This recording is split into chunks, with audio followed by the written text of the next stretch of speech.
Hey, what's going on, y'all? I am back another week, another Mizzle Talks. How y'all doing? How y'all doing? It's always feel like it's so long that I talk to y'all, but it's only been like last week because I did a live last Monday. I appreciate everyone who came in my last live when I talk about Love and Marriage Huntsville Reunion Part 1 and Drag Race. So appreciate that. Appreciate that. And welcome to another live. Y'all know I always give some good commentary. I have a good time talk about it, and we have a good lineup of a couple of shows to talk about, and some two social media topics we could get on, and that's it. So I'm trying to wait for people to come in and say what's up. Thank you, Auntie Momo. Yes, please make sure y'all hit that thumbs up button. It helps get my video out there so other people know about me and everything. And y'all know I always promote my stuff, my channel, myself. You your own cheerleader, right? And hey, Dominic Boo, how you doing? And don't forget to share the lives. The more word of mouth. Hey, CM, how you doing, hon? And the more people that comes be notified of my live, the more people who knows it will share the live. It reach a broader audience than me doing myself by myself all the time. All right, hey. So we have a lineup today. So we're gonna talk about apparently Chris Brown has a new baby mama number 3. We're gonna talk about that a little bit. Then we're gonna talk about Porsha Family Matters, the active Porsha Family Matters. We're gonna talk about the American Next Top Model debate debacle when one of the contestants realized about their contract, how much they was getting paid, and how they didn't like it, all that stuff like that. And talk about that and Takara's response to that. We talk about that for a little bit. Harlem on Prime, and lastly we're gonna end with Love and Marriage Huntsville.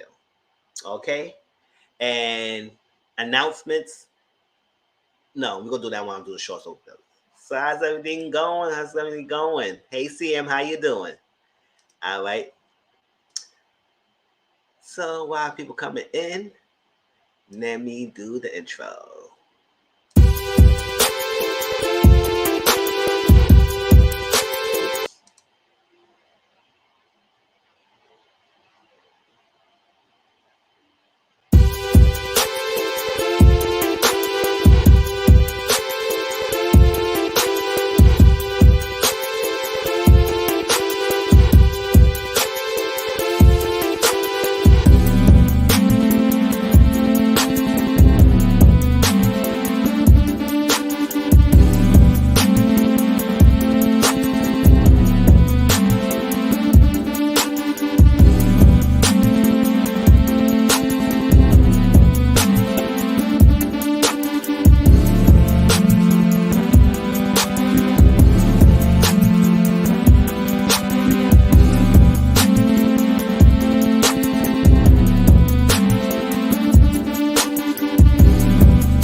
All right. Oh yes, we will get into Love and Marriage Huntsville. We will definitely get into that because, I've been always saying that Maurice is nowhere different than Mansoor. He just like his brother, the same. He just masked it a little bit better, but he is no good as well. Sitting up here lying. We had to lie. Shoot. He tried to portray that good boy image. It's failing. Cause we see the cracks. It's failing. Sure, you don't tell your wife things. You just like your brother in some way, you're in a nicer form.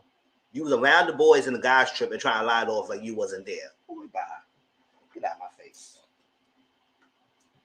Kimmy, you good. You good. As even if she the only one on the stage, they didn't know that he was part of the guys trip. They had a guys trip and it was the girls around. Tisha found out from our source. She knew. She trying to play, I find out when Melanie found out. I said, girl, your husband told you. That's why it was so quick for you to throw it on her face. But it's not over Marriage Huntsville yet, y'all. Hey, Toy, how you doing, hon? What's all like that? All right, so let's start with the show's update. You know, I start that first. Share screen. Oops.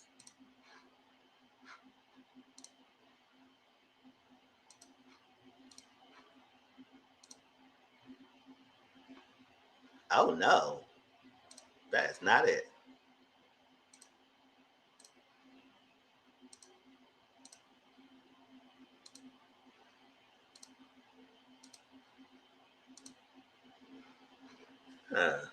Let's say, what the hell was that?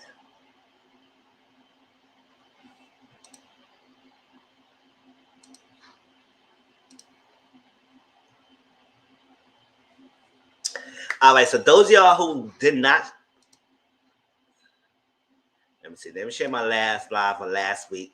This one I did the Double Madness Huntsville Part 1 and Drag Race Contestants Review. You can check that out. Also, I'm going to share Carlos King's interview that he did with DJ Sky. It shared some information that privy to before the reunion Part 1 came out. And lastly, I will share Takara Defense Tyra YouTube. We will listen to it, but I share it out to y'all just crazy. I need it. So I won't forget. All right, so those three. Oh, quick announcement. All you series videos will be done. It is that I'll probably go wait for that till next year. I ain't gonna do it now, last month of the year. Let's start fresh with that new concept for next year, and I get some videos together for that. Once again, those videos not gonna be long. It's gonna be mostly a short, quick videos. Usually no more than 10 minutes. But if we go past that, no more than 15. And it's going to be more a conversational piece. I want people more in the comment section, commenting how y'all feel, and then me responding back to y'all. So another kind of quick way to make it come and do something different than just reviews on my live, all right? It could be about anything. It could be social media topics. It could be about conversation, text messages, threads, and anything that I read or anything I heard. It could be anything. All right, so let's start off. Real Housewives of Salt Lake City, Bravo on Sundays. It coming on tonight. Yes, right? They knew what's up. We talk about that. They knew what's up. This, even though with Spike, we know that some of the stuff that was going on the show and everything that we all felt like it was kind of like too much, and it's kind of like to put down to some of the ladies and their self-esteem. We all understand that, but at the same time, it's part of the competition. It's part of the modern world, and stuff like this happens. So we get into it. P Valley season 2 premieres 2022 on Stars. We don't know the start date yet, but it will be premiering next year. Power Book 2 Ghost. Thanks everyone who will be watching my watch along. So we have a good time with that. I mean, the storyline is good.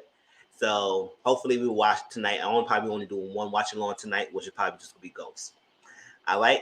Power Book 4 for season 1 premieres February 6th in Stars on Sunday, and that's featuring Tommy. So stay tuned to that. Love and Matters Huntsville. We will talk about that tonight. And speaking of Love and Matters Huntsville, next Sunday it's going to be something similar I did for Potomac. It's going to be all about Love and Matters Huntsville. So next Sunday it's going to be just a straight live of that. How I feel about the show, the castmates from season 1 to 3, everything, all the tea, all the stuff that's happening about the side chick, all that stuff. We're going to talk about all that. And once, like last time, if you want to be part of the panel, which is going to be 2 parts. The first part will be me talking by myself, giving my own opinion about it. And then the second half will be panel. So if you want to be in the panel, just DM me on my Twitter and Instagram and let me know. And I tell you, I will send you a link when it's time for you to come in and just give your opinion, just like last time. Just be respectful. Then we give our opinions, viewpoints, everything. I'm going to have some questions. And that's that. So next Sunday will be all about Love and Matters Huntsville and talk about everything, because next week will be the last part of the reunion and we can talk about it. All right. So next Sunday is a special live, which is just about Love and Matters Huntsville, just like we did for Potomac. So once again, if you want to be part of the panel, just hit me up on my DM, Instagram, or Twitter and let me know. Okay. All right. And if you have any questions that you want me to answer, like nobody really gave me questions last time, but y'all still came through and communicate with me. I appreciate that. Then you also hit me up with DM and stuff like that, and I can give my opinion about things. I mean, I'm not married, but still, I can still give opinions. But I've been in love before. I've been in a relationship before, so we all can talk about things. So, but we'll talk about part 2 today. Ready to Love season 5 on OWN. I mean, I haven't been catching up, but I will watch it as I've been recording it, so I'll catch up on that and give an update. Insecure as well, season 5 for HBO Max. So Sundays is the final season. Our Kinds of People, season 1 on Tuesdays on Fox. Queens season 1 on ABC on Tuesdays. Marriage Boot Camp on Thursdays, season 18. Did they finish already, or they on their final episode? Because it seemed like every time I'm seeing it, like they go to the final decision making, but it seemed like more episodes coming on. I don't know. Whatever. I haven't been watching, but I've been recording it, so I'll catch up on it, y'all. Y'all let me know what they up to. They up to the final decision yet? Because this drag is only 4 people, 3 now, so 3 couples. Should be that long.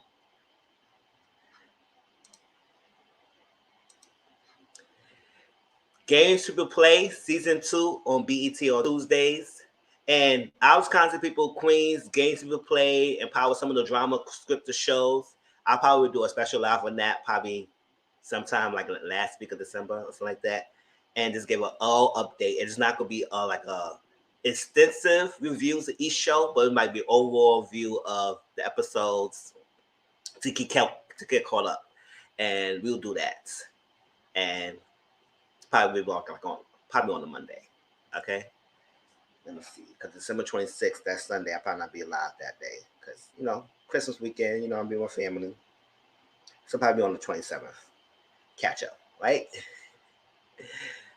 So some of those scripted shows that I mentioned, like Insecure, Games We Play, Queens, all that stuff, will just be all in one live and just give a generalization how we feel about each show. So give y'all time to catch up just like me. If y'all haven't been watching it. Let me see. Porsha Family Matters. We're going to talk about that today as well. The second episode, Harlem. We'll talk about that as well on a Prime. If you have not seen it yet, it's 10 episodes. All the episodes up there. Each episode is like 30 minutes. So it's not long. You can binge watch that in like a couple hours, and it's good. In one day. Love and Hip Hop Family Reunion, Season 2. Oh, it's tomorrow. Hey, maybe we could do a watch along for that. All right? So if y'all want to, let me know. It premieres. Family 2 Season 2 premieres. I won't do it every week, but I'll probably do the premiere episode. That would be great to do the first episode. Drag Race Season 14 premieres Friday, January 7th on VH1. The Kings of Napa. I shared the trailer last time when we was on live. It premieres January 11th. It's on OWN on Tuesdays. It's a new show on OWN based on a wealthy family that owns a vineyard. And it's successful. Very successful. And I guess the patriarch, who's the head person of the vineyard company, died. So now it leaves up to the legacy of the children. And, the children are fighting over the legacy. And see who go run it, who go do this. And family drama. Always entertaining on television, especially with the writing as well. And, OWN usually does have good shows, good scripted shows with in-depth writing. So I don't think Kings of Napa will be a terrible show. I think it will be really good. And it's an all-black cast as well. So always support the all-black cast, right? So let's watch that. And Selling Tampa. I never watched Selling Sunset, but, Selling Tampa is an all-black female cast. And, real estates and relationships. Not relationships. Real estates and relationship between the ladies. And not too much of their own private relationship. It's mostly career relationship, business relationships between ladies and selling real estate and houses. So it's on premiere on Netflix on Wednesday, December 15th. So catch that. I'll give it a try. I usually don't really watch real estate shows or listing shows and housing shows that sell real estate as their background and everything. Because I don't think I ever aspired to get a house myself. So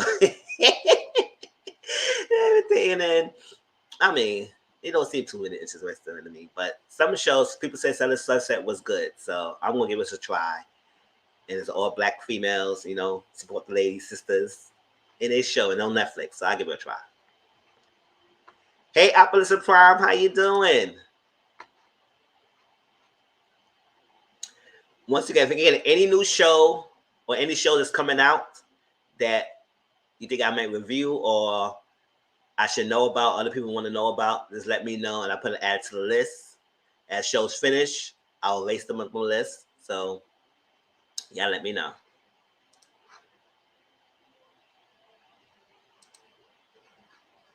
All right, let's start with our first topic. I'll go straight into it.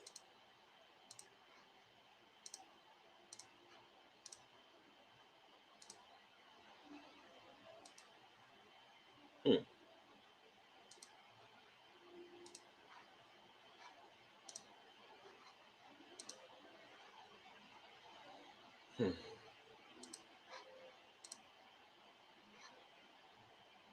What is this? Oops. I shared it. I unshared it. Oh no.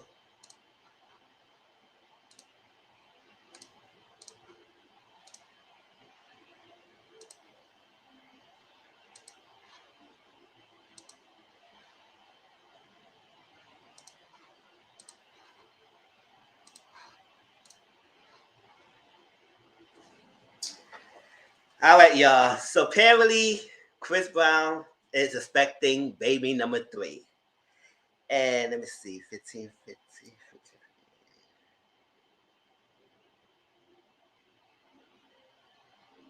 15. Yes, he expecting baby number 3, y'all. With a girl named Diamond Brown. Oh, hold up. Let me see. I couldn't see it right here, y'all. Breezy and Diamond Brown. Oh, okay. Okay, it's another one of his ex-girlfriends who got her pregnant and having a baby by him. And I guess she had Instagram posts of her showing a baby bump, or at least showing, or proud, denounced that she's having a baby by him and everything. The family is excited and stuff like that. And but y'all can tell he has a type, y'all. He has a type. And also, I was watching old videos of performances because, like I said, I like his music. I like how he performed and everything. And don't you notice a lot of his background dances and stuff like that, all lighter skin with females. They trickle a little few dark skin women, but most of his dances are lighter skin. And I said, oh, he has a type. So I guess one of our dark skinned, beautiful caramel ladies who want to try and jump on the bones, you probably won't be his type. And I heard some of the rumors that people saying that his clubs and some of the events and his VIP section and everything he goes in, some people, certain type of girls, does not allow in his sessions. So, uh, yeah. So he that's a heavy type, and it's like all his chicks is kind of similar looking, and usually men get females who's kind of so close to their mothers. The mothers love.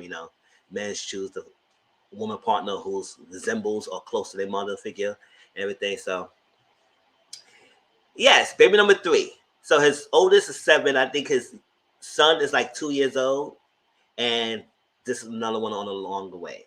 And I said, oh, it wasn't a song that would it sparked controversy.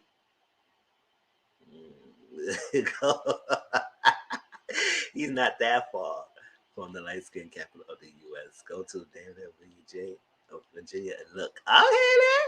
That's what I'm saying. He kind of vibes. So I was like, so have a type and everything. Did he have a song was it sparked controversial of it was one of the recent album, not this one recent, the latest album. It was a we talk about hair or we talk about the skin color. It was something that he was talking about that had people got up in war about it, about his lyrics. And I think he talked about I think it was by hair. I think it was by hair. It's like that. And he said what he said in his song in the video. People was upset about it. I said, oh, he tell you what it is. Mm. I'm just shaking my head because this is sad, but you yourself. That's what I'm saying, right? That's what I'm saying. It's like, gosh.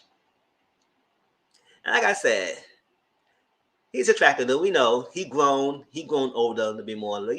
When we all start seeing him, he was that young little innocent boy face and going on and a baby voice, and then grow up to this little man he is. Don't be wrong, he's an attractive guy and everything, but he has a type. So a lot of us can all that stuff. So and then there was some little drama between his baby mama, the second one, and this one. I don't know. It's too much of drama of the two ladies because I guess the second baby mama felt type of way about her having a baby and everything because I guess she was messing around with Chris Brown at the time they was messing around. But at the end of the day, y'all, none of them was married to him.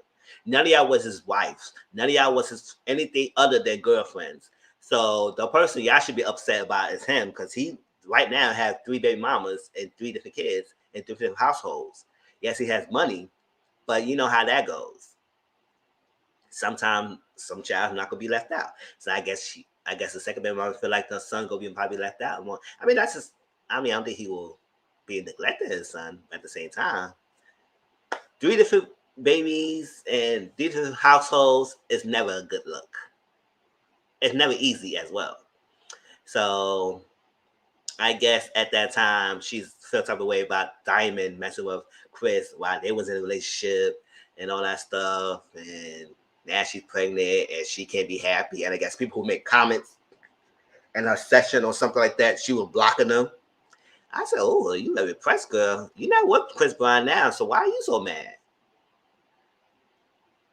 I mean, I understand that. So you never know what these guys do behind closed doors, telling you one thing and everything, then they move on to the next. But at the end of the day, he never married the first one. He didn't marry you, and now he ain't gonna marry this one because all of them is ex.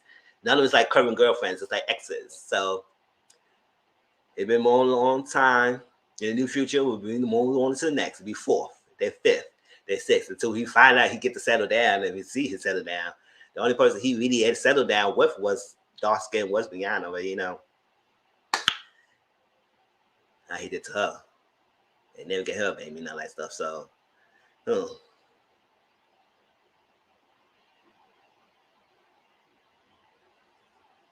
yeah, he was saying he is mixed back in the day. And fast forward to this year, we finally see his father. He's a whole dark skinned black man. Yeah. That's why we got this color going on with him and everything. But he clearly has it tight. So the baby mamas, y'all should be fighting each other.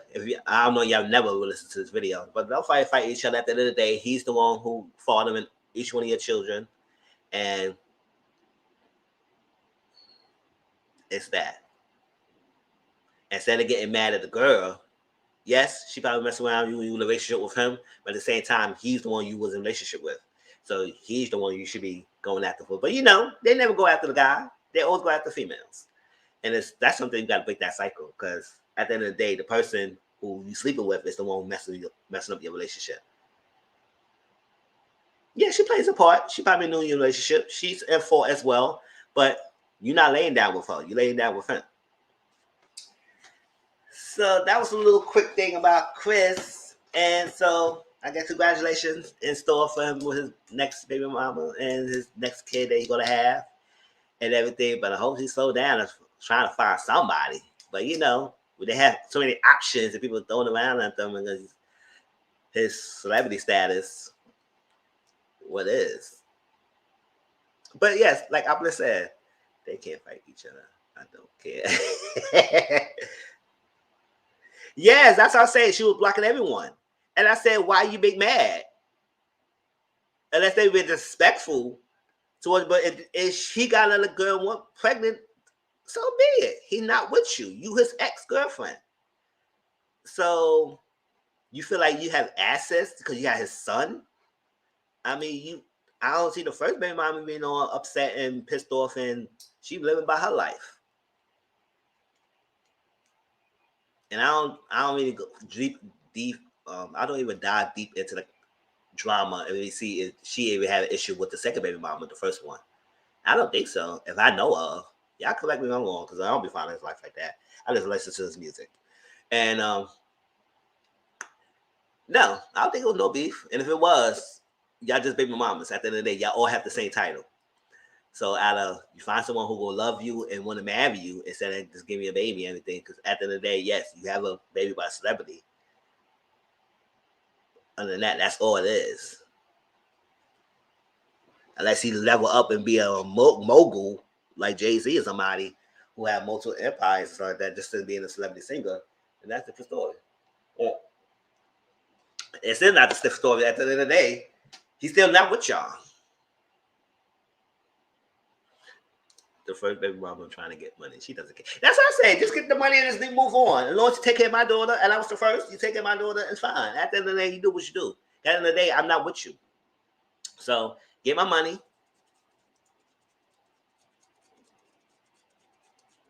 And I'll be all cool. Good and dandy. Be all cool.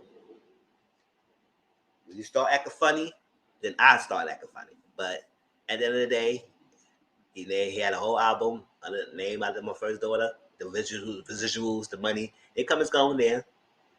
Now he got the son. And now he might have another one. So Congratulations in order. Well, hope he slow down and find someone he can stick with. But we'll see how that goes. Any last thing about Chris Brown? That's all what's to it about him. I just want to mention that because that second mom is mad. She's mad. I said, girl, you blocking everyone? Like, serious? Ain't that serious? He said, oh, well, I wish him all the best and call it a day. He's still going to be, like, you got his son. The first one had his first daughter. Second one, you got his son. So, most men like boy child. So unless you have a son, then, competition. But at the same day, you're all vying for this one man in his time. So as long as you take care of your kids, that's all you should be worried about. That's all you should care about.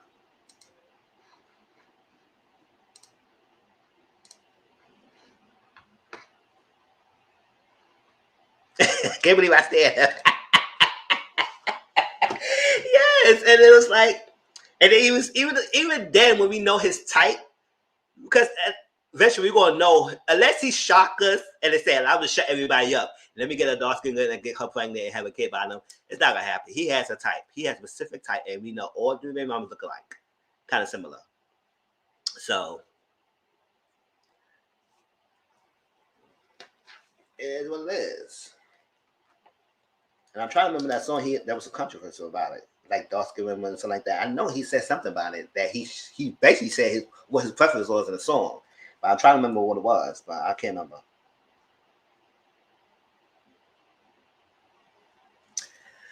All right. Let's jump gears. So any last little thoughts, y'all please put in the comment section. And then we jump gears into Porsha. Wait, let me see. Do I have a... No, I don't have a picture. It is what it is. Porsha Family Matters, y'all. Let me go that. 27, 24.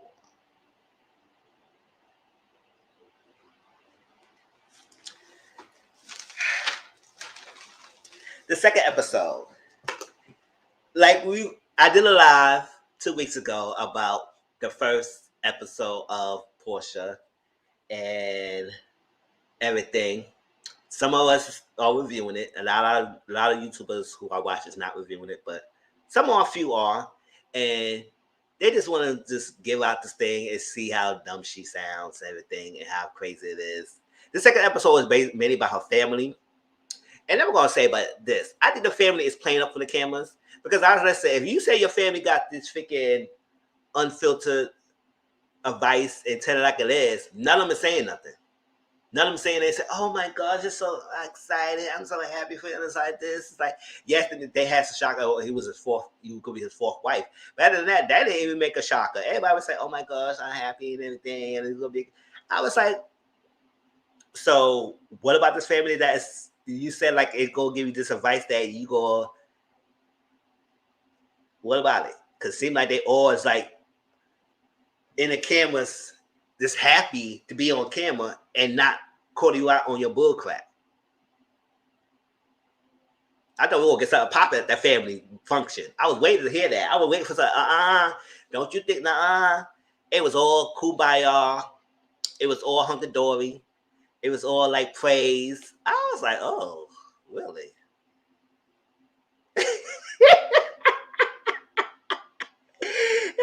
It was all, it was like, what are we watching? So you don't give an F about the girls of Real Housewives of Atlanta who bring your stuff up in front of you, who will give you the real tea, unfiltered advice. But you have bring your family and they just acting all nice. I said, okay, I want to see the episode that somebody can really tell you what to tell you. The timeline's not Alan. You don't make any sense. You rush into this. You still love Dennis. Because if you look, you wouldn't have been all pressed about him bringing a date. You were about somebody coming around your daughter when you just married this guy within a month. No, got engaged with this month got engaged with this guy, Simon, within a month, after 2 weeks of dating him. And you think he was a good influence? And then remember, Simon is in this freaking episode saying that, remember last week's episode, he said, me and Dennis got nothing to talk about. We don't know nothing, and we got nothing to hang, and then all of a sudden he was cool. And I met him, he realized he met He cool by meeting through Dennis. So you know him. Don't act like you didn't have nothing to talk about, nothing good if it wasn't for Dennis. To keep it cool and keep it cute at the dinner table. All the sake for PJ right there, the baby. That's everybody's exactly. Everybody's all like that. But we're going to get that messy aunt, the messy person who would say, girl, let me tell you, I don't like this. This happened. Yeah, you know, I heard she was messing with him way before divorce got finalized, or at least before he even signed the divorce paper or he filed for the divorce paper. She was messing around also because I don't know how he got jumping in a relationship that quick in 2 weeks and get engaged that quickly, unless she was messing with him when he was with Fallon. Like, listen, we didn't get that auntie or somebody who would say all that. Like, we didn't get none of that. They was all like all cute and everything. I was like, whatever. So Lauren and Porsha met up, and Lauren told Porsha that she told Dennis that he could bring a date to the cookout because Porsha having this long week birthday thing, and the last thing she having for her birthday is a cookout with her family. And this is some of the family members' first time meeting Simon. Yeah, Dennis is funny. Yes, Dennis is the only MVP of the show. He makes sense. He know what's up, and he know Portia's full of it. You know you still love the guy. You may not be in love with Dennis, but you still love Dennis because he was in love with him or love him. You would not be pressed about him being another person. You would not be pressed about him moving on. You wouldn't be using his money to get you a bus. You wouldn't be using him when he did that the Mother's Day brunch and then tell him that you was engaged. Like, girl, you still want to talk to him. And she said, no, we was done in January. We was done in January. Yeah, broke up sometime around May or something like that. Yeah, was going off all this time in the holidays. He didn't bring the ring back. Then you move on, and then with the month you engage. How's that possible? How you got off of that? Yes, he cheated. We know he cheated. But the fact he slipped in on freaking, oh, it's more interesting. I'm more interested in Porsha being a mom than anything else. That's what I'm saying. Well, it coming in and act like, yes, Dennis cheated. We all know that. He cheated, and maybe she would have moved along with this. But that doesn't excuse the fact that she jumped in the chance with a married man, and it's not finalized yet. Or at that time, not finalized. And you can't convince me to say that she ain't wait to talk to him after she filed. I think she was talking to Simon way before that. And sticking around. That's what's so easy to jump on to be done with Dennis. Because you was still messing with Dennis, even though you was on and off and you was condemned with him because you was cheating on you. You was still messing around with the guy. Because why was so comfortable with him do the Mother's Day brunch? And you didn't tell him until you got engaged. Because you knew he was going to cancel that freaking brunch. So, you keep a ties with him, girl. So some acting like you didn't love the guy. You still love the guy. And you need to work on yourself. And you said, oh, who said my healing is got to be low? I heal quick. Like you ain't heal nothing. Because if you heal, you would have took some time off for yourself and waited before you jumped into Simon. That droopy ass. I can't stand a droopy guy. He looked so droopy and dead to me. I was like, oh, can't stand him. I said, whatever. I said, boy, you went for Dennis. And I'm saying Dennis is not a bad looking guy, but compared to Dennis and Simon, Dennis is a better choice. What the hell you did with him until the only thing is the money, girl. So Lauren's planning a spiritual retreat for the woman in the household, the family, spiritual retreat, and get to healing and correct after wrongs and go through our issues as womanhood, yada, yada, yada. Lauren's not Porsha's sisters anymore. She's doing her own thing. They do have a hair business and all that stuff like that, but she does her own thing. And she's more into meditating and healing. Right? So Dennis made that comment in the picture of, oh, I forgot you were still married. He said it was a joke. People say, oh, well, Dennis still love Porsha. I said, yes, he probably still love her. And she just loved him too. So Porsha ain't innocent. She loved the guy. So they're going back and forth, whatever. about that. Porsha cookout. I was saying in my notes, he playing nice. They playing nice because I was like, there was a perfect time for someone to freaking family room to get messy on camera, but they want to keep it cute. I said, what point? All right, whatever. So Simon realized he was a rescuer. After all the relationships and marriage he'd been on, he always been a rescuer. And he said right now he got to realize he can't be doing that and he got to do it. I said, so you like to rescue. So, a.k.a. Captain Saberho. That's what basically say. That's what you do. You like to save the girl, rescue them with whatever drenched they in, whatever turmoil they're going through, and be the good guy, the light and shining armor. That's what you basically saying. I said, okay. So that's what you do for Porsha. You say you're different. You say you're not doing that, but that's what you're doing. You got to rescue Porsha from misery with Dennis cheating on her. So Dennis and his mama Gina went out to get Pilar some toys, and they was talking, and I said it's so much that she got her freaking Dennis and freaking the mama confessionals. I said, oh really? We get all these people confessionals too? It's true. Their confessionals, they talking about it, and obviously Mama Gina don't like that. People keep bringing up the fact that her son is cheating, and maybe she knows something because she has this aura that, oh well, Porsha and I said, why keep? Yeah, your son is a cheater. They call it a day. He was a cheater. He was entertaining the females. He couldn't bring no work to the freaking function. Work with his side pieces, whatever he was dealing with. He couldn't bring no work to the function. So why he think he should go? On to that. So I was like, oh wow. Like Mama Gina was something else. She said, yeah, it was in the family, all that stuff like that. And, Porsha and Gina never really got in a good relationship like that. Just tolerated, but Dennis family, Porsha family loves Dennis. They like him, and he gets the opportunity to make a connection with the family. And like that. Until, they'll mess with things. And I guess they were so easy. That's why it's so easy for them to say, oh, to jump on the Simon bandwagon because of what happened between Hunter and Dennis. So Simon came along and said, okay, good. But then again, jumping to marriage within a month, y'all. None of y'all tell this girl that she was moving too fast. You said the cousin, I tell it all, she's just sitting there and being nice too. I said, damn, and somebody gonna tell you off, Porsha? Like, nobody gonna say nothing? Or they just like the opportunity that you brought them to the show. They're getting money. Whatever. We'll see. Yeah, that Porsha scene with Dennis, she was trying to wear something that Gus give her all the mixed needles. I said, mixed needles, you can wear whatever you want. You can wear a trash bag and you still shows that you love the guy. So don't sit here and act like whatever you're wearing, go get any mixed signals. Your actions showing that you still love God. You still love Dennis.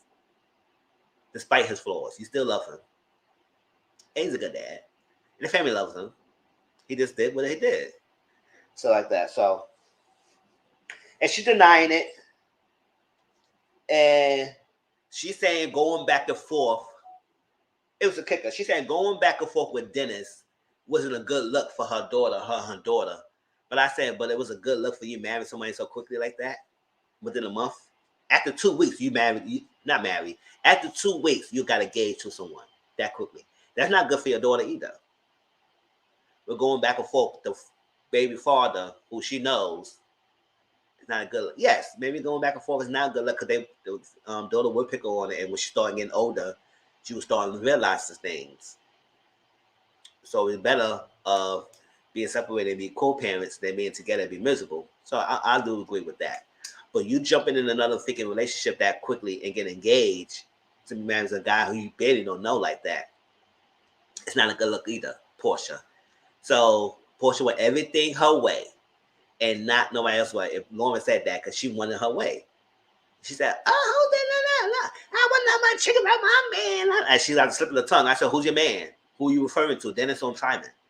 I said, let me say that now. My fiance Simon. I said, You was pressed, girl. You was very pressed when Lauren told you that she told Dennis she could bring a date. And then Country said, oh, you being messy. He ain't being messy. At the end of the day, he went to move on just like she had to move on. He had the fact that to find out that he got engaged. She got engaged in front of his face when he thought it was going to be some going back together. Whatever. So I was like, oh, hey, Porsha, you don't understand this is crazy. That's what I'm saying. What his kids live with? It's supposed to get in a house and have all his kids together. I'm saying, what their kids got to say? I want to know. If you go blend this family together, how old are the kids? Are some of them teenagers? They young? Like, what's up?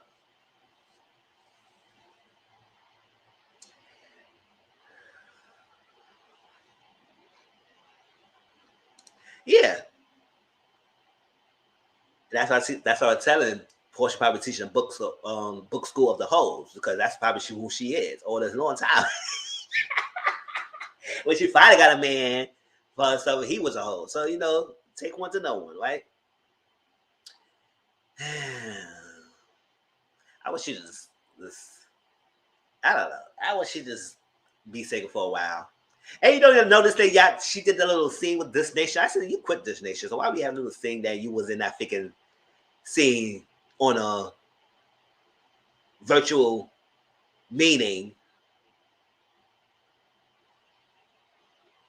on Dish Nation? I said you quit the show. So you quit the show on Dish Nation after you was filming, right?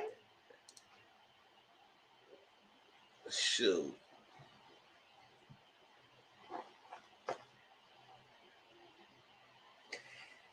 So all right. So Lauren, Storm, the cousin, Porsha, and Porsha aunt for her father's side was there with the spiritual lady.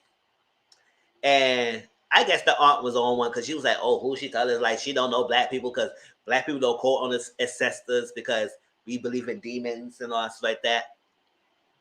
And then at the end of the freaking lady spiritual sermon, she wanted to have her little hymns going on. I said that was very rude and disrespectful. I said, okay, we're gonna art you all try to act like you gonna save the freaking meeting. You didn't save Jack. Granted, yes. I know it was a little big debate on it. I'm not going to do a whole big debate on this thing about that. But at the end of the day, yes, you do know calling ancestors might bring some spirits, some negative spirits in your house. So you want to drop to that realm of calling in the spirits that you don't want to be brought into your household because we're very superstitious about that. A lot of black people are superstitious about bringing the unnecessary, the unknown spirits and demons and energy in the household. So we don't really call upon it. But don't saying that all black people don't call upon the ancestral world because they do. Don't make it seem like we all against that. No, it's not. And then the figure one of the girls say, "Oh, you a Sherman?" No, she's not a Sherman. She's a shaman. A shaman, not a Sherman. She's a man. I said, "Oh, look at you bring your family. She a shaman." Oh, you a Sherman? I said, "Oh shit." Oh my gosh. Oh, you're a Sherman girl. No, she's not a Sherman, she's a shaman. So that aunt was on one. She said, "Oh, I'm praying." I said,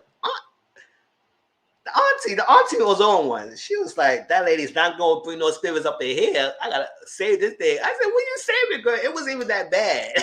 All y'all did was breathing exercises. What the hell? She ain't go, she was doing all the things. She ain't put no stones around. She ain't called really no instruments in the space. She said, "Oh, I feel it." We just felt she did nothing. She just did the banger drums. She was banging drums. She said, breathed in.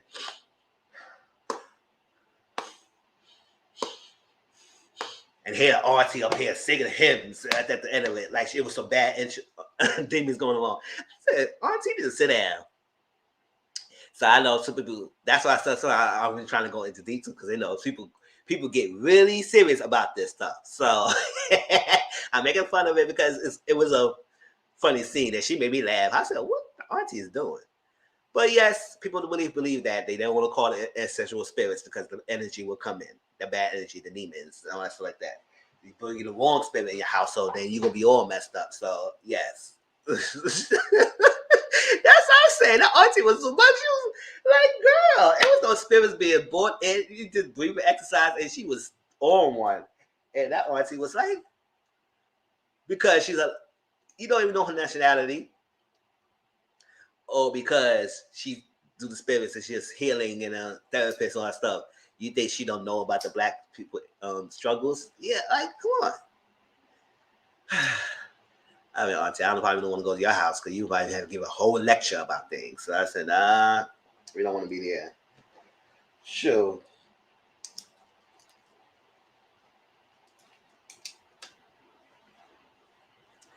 Do y'all agree with the auntie was saying? Because I know I was on Twitter and stuff like that, Instagram, and some of the YouTubers, like people doing off with somebody, Bonnie or somebody, because she said she didn't like what the auntie said. And some people were going off about that in the comment section. I said, oh, child. Mm-mm-mm. Whatever. All right, so Porsha mom, not Porsha mom, Dennis' mom, Gina, and Porsha ate out together. They went out to lunch and they had to sit down and everything because at the cookout, the grandma was saying something to how yes, Dennis a playboy, and the mom still was offended. She said, "Oh, he's not a playboy. It's circumstances or something like that." So the mom was on, got to protect your son and everything. At the end of the day, mom, your son was cheating on Porsha, like he was around cheating. Nah, her niece had all the bad energy, and she's still up on the hook. That's her face. Yo, your niece is the one who married and brought the bad energy up in here. Sure. She's like, and then Porsha's like, oh, I forgot. Oh my gosh, I feel it. I said, Porsha, what do you feel, girl? What you felt? Y'all just did a couple of exercises. It was nothing to be felt in that 1 minute. And y'all was breathing. I said, child, y'all feeling nothing. Y'all just playing off of the cameras. All that stuff. And oh, sure. Yeah. Don't be saying some bad spirits. I said, okay. So yes, the grandma was mentioning how she has a son of this just like Dennis who's going around sleeping with a lot of females. Dennis' mom was upset and what's upset about that? Because at the end of the day, you know your son. You know your son was dipping the dabble in a relationship where he was cheating. I start with Porsha and do what he was doing. That call it a day. Whether he's a playboy or not, he was dipping the dabble. They called it a spade, girl. What you getting the tussy for? So she sat down with Porsha and they had to talk. They talked about that, and she didn't like how her grandma was bringing that up and trying to play my son and all stuff. And she said like, but then Porsha upset that he's like, that's my grandma and this is that, and it's kind of being rude and probably it was some miscommunication, misunderstanding. I said it was no misunderstanding. She said it straight up. Your son is a playboy, and she didn't like it. It was straight up. It was no miscommunication of that statement. She didn't like it. So she sat there and said, you know what? You trying to come along by my son doing all this. You was cheating too. Your mom told me that. And your mom slipped up and said something about you entertaining some guy while you was with Dennis. And I guess that guy was Simon. And don't I forgot, and that truth to be told, some of the ladies in the Housewives of Atlanta, I think Marlo or somebody was bringing it up that Porsha was entertaining somebody. African man. And it came to how that was true. All this long time. So she wasn't innocent, but I don't know if she was doing it while she was with Dennis. Maybe she was doing that when they was on a break. But she said, well, you was cheating too. And don't come at my son like he was the only one when you was doing the same thing. And your mom was telling me, she said, oh, she trying to lie about my mom? Not all this. I said, oh, nah. You don't know. It might be one of those moments that the mom was having a little keek moment and they was drinking and stuff like that and maybe slip out. I mean, not most moms will keep their daughters and sons' information protected and don't let no stranger get to know them. But they was part of family at one point, or they was cool at one point. Maybe they was having a good little girl talking about their children and all stuff like that. You know, parents do that sometimes, talk about their own children to other parents, all that stuff. And some do, some don't. So if you got the one spiteful parent who will tell all your business, then you got to create boundaries. But everything.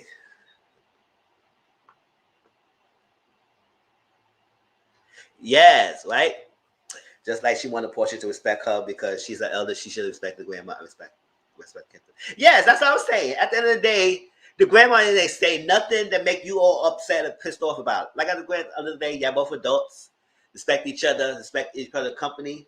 But I didn't like when Gina was doing that. Oh, Porsha said ass, right? Something like one of the curse words.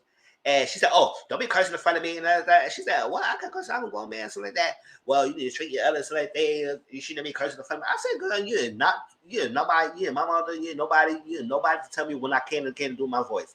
Portia's 30-something years old. Or 40. No, she turned 40. She turned 40. Portia, 40 years old. You ain't gonna tell her what she not gonna do out of her mouth. Now she ain't gonna be rude and disrespectful. But at the same time, nobody gonna tell me what I can't say out of my mouth.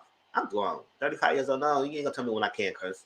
Now I ain't gonna be out there going out in front of people like somebody I know who don't curse like that, or be in the house or go cursing up the storm. But at the same time, let it slip out. It's my mouth. I ain't gonna be rude about it. But at the same time, you ain't gonna tell me what to say out of my mouth. You ain't my parent. I'm not your child. So I ain't like that. That mom and Gina was on one. I said yes. At the end of the day, your son was a cheater. You and your upsetting your feelings. That's your son. Yes, you can protect your son. Nobody say you gotta go against your son, but I call it spade a spade. He did what he did. Now, whether Porsche was doing the same thing, it's been yet to be desired and yet to be known. But at the same time, based on track record, what we find out now, a lot of us believe in what she was doing. Remember, the headmaster of the whole. So whatever. I make a light of it. I make a fun. I don't know if she really, but still, sure. She teaching a book and everybody follow suit. Sure.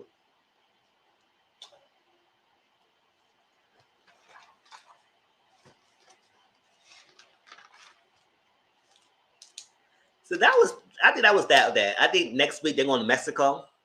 I guess that's where the retreat is going to be at. So, not the headmaster. I curse her off. I piss her off. Like, I curse her for my mom like that. Your mom's cool like that. She curse in front of me, I curse in front of her. Like, she ain't going to be saying, "Oh, don't say that, don't say that." My mom be cursing me when I was young. She be cursing up a storm. She still does. And nowadays, so, sure. She ain't going to be mad at that. But I ain't gonna go around cursing in front of everybody like that because I don't curse like that in here. But I do curse here and there, but now I'm gonna tell me in the words. Otherwise, I don't care. No adult around me gonna tell me when I can't say it in my mouth. Now I'm gonna be respectful. I'm a respectful person. I am respectful. I ain't gonna go out there cursing anybody out either because I like to have fun. But I'm grown. You ain't gonna tell me when I can't say it out of my mouth. You ain't nobody. Not headmaster. Yes, the headmaster. It's okay, JW. As long as you're here, we still getting started. We got 3 more topics to talk about. And one of them will probably be long, Loving Man of Huntsville, because we got a lot to say about that. But that's it. That was all about Porsha Family Matters. You know, I will still go continue watching, and I will still give you a review. It might not be every week, but review it or watch along of the episodes and everything. Hey, I just got home picking the boy up. Yes, they home for the holidays, right? After the semester. Oh my gosh, I know he happy. You know, he gonna be home for a while, everything, and then he go back for the next semester. Shoot, finals happen. I remember my college days. Hope he's good. I know you say he's a good boy, so he might go have good grades. If he does, spoil him, Tracy. Yes. Sure, I know he will be busting out the A's and B's. All right, or A's.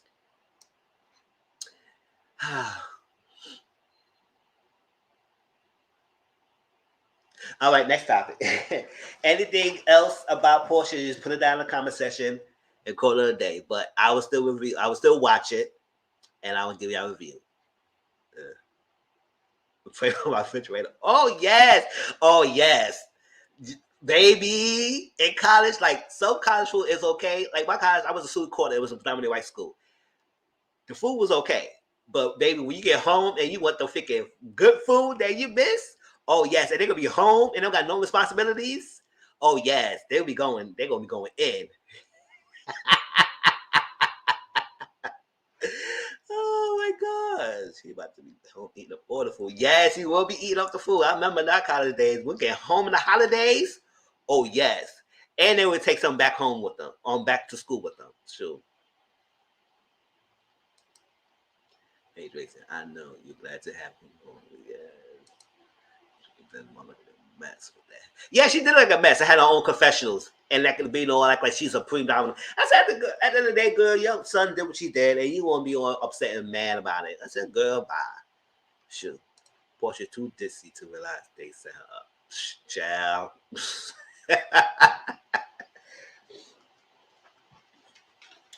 I want to know what she gonna get out of it, but I didn't like it because I thought somebody would go really pop it off at that cookout, and it was all nice to the camera. I said, "Well, what's unfit to talk? You said your family was new to you. They have opinions. We get none of the opinions. Everybody was all kumbaya and great with it." I said, "What? We get that one messy auntie yet?" I mean, like grandma said here and there about Dennis, but that was about Dennis. It was about Porsha. Everybody over here, Simon. Oh my God, yeah, it was a good. And be quiet as happy tears. What the hell y'all happy about? You happy that your daughter marry somebody that quickly? Or get engaged to somebody at 2 weeks of talking to them and got engaged? Oh, y'all just happy because she moved on from Dennis. That's what you're happy about. Okay. Just keep it clear, y'all. Keep it cute and clear. We need to know about that.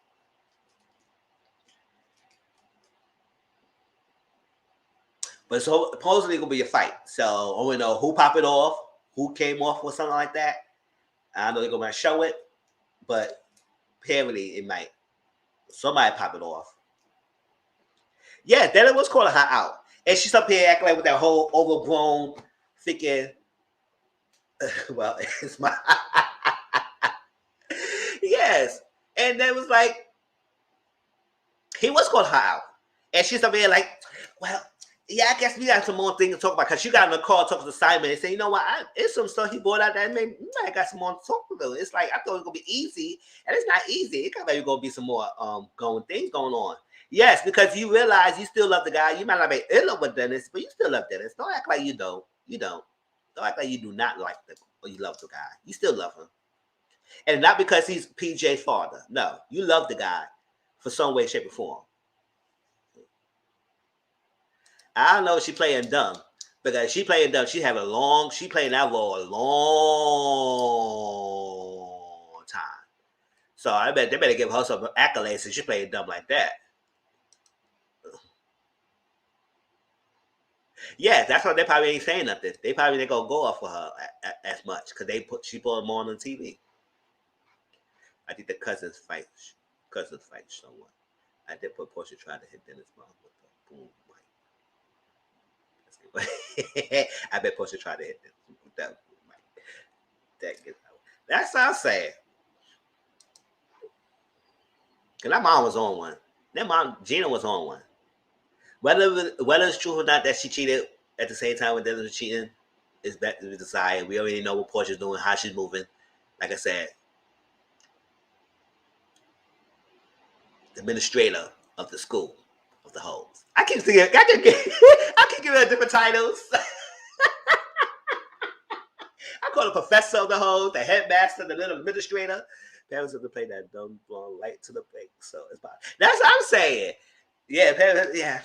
And then she have a love show. I ain't gonna watch that love show, but she have a love show coming out. It's like that.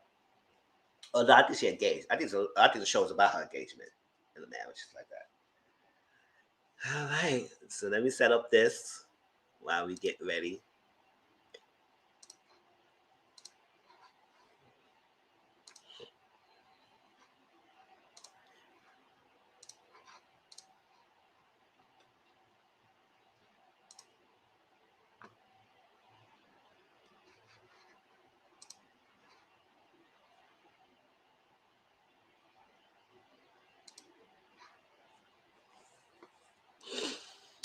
All right, y'all. Woo. So if y'all still got anything about Porsha stuff, y'all still put it in the comment section. I'll highlight it. I'll talk about it. But let's move on to America Next Top Model. Porsha Family Alive. That's what I'm saying. That's what I said. Why he needs to go to Mexico? It's about your family retreat and their spirituality and the Lawrence spiritual retreat. Why the hell he need to go? He don't need to go. Let him go there and spread his hot dogs to somebody else. That big ass belly. Oh my God. I know she was loving the punch. You could tell it's for the camera because why they what let's go to Mexico. That's what I'm saying. Sure. I don't know. And she loved her man with her pudge pudge. All her men so far was Big Belly, except for I think Cordell. You know how he treated her. You know that was messed up. And I think that's only that was her first, that was the only person he married. This is gonna be her second marriage, and this is gonna be his fourth. I said, oh child. Yeah, but I don't know why he needs to go on a Mexico trip. But everybody going on a Mexico trip. I think bring the mama too. I said, oh my God. Yes, I think the cousin was fighting because I think Storm was lighted to pop off with someone. I don't know who she was about to pop off with too, but she about to pop off. All right, y'all. So let's jump ship into this whole fiasco and one of the contestants from Tyra Banks and American Next Top Model.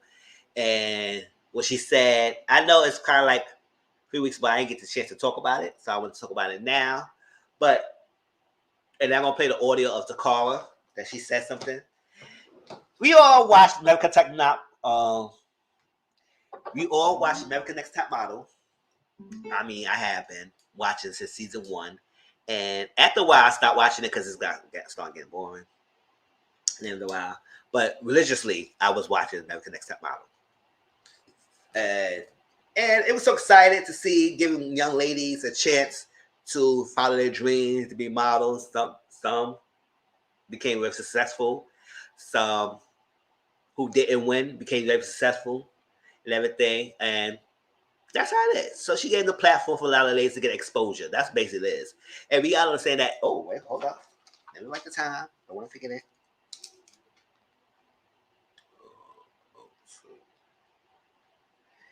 And don't want to forget that it is a competition. And it's a competition. And most competition shows, they really don't pay you. They have you on the show for exposure and to win the prize. That's the whole big deal of it. Like the modeling shows, a lot of these shows does the same thing. So if they do give you something, it's very per diem kind of basis of getting some like 2 essentials. And they do feed you. Especially if you're going to be in the house and doing the competition. It's like that.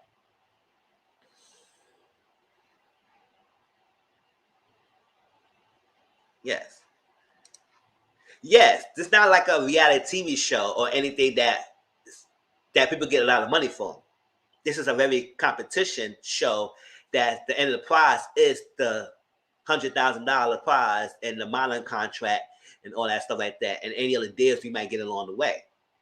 Now, some ladies who didn't win the show got ghosties bookings and got jobs, and some ladies became very successful after the show exposure. And some of them didn't even win. Some of them got eliminated and still got jobs after being exposed to things. So this Sarah Hartshorn, she was, I think she was season 9. Or season 6. One of those seasons she was on. And she mentioned that she got $40 a day, no residuals, and we had to pay for food. The show was also started back to 2003, for hell, $40 more than people got for Judy. That's what I'm saying. That's what I'm saying. Shoot, you better get enough for Judy. That's what some people don't really go to Judy, because you go to Judy, getting all that. Yes, you getting paid, but still. Shoot. I know there was something for Judy when I was in college. And they would go put me a final notice and say, if you don't reply, you're going to go to jail, get fined. I said, I went right back there and went down that office, said my school note. I said, I was going to school around this time. They said, okay, click, and I ain't heard from them since. They probably will get back to me soon, but I heard from them since. Hey, they say you school, all right, done. But yes, you get $40 residual. So my thing is, Sarah, let me play Takara response, and then we get to talk about it. Oops.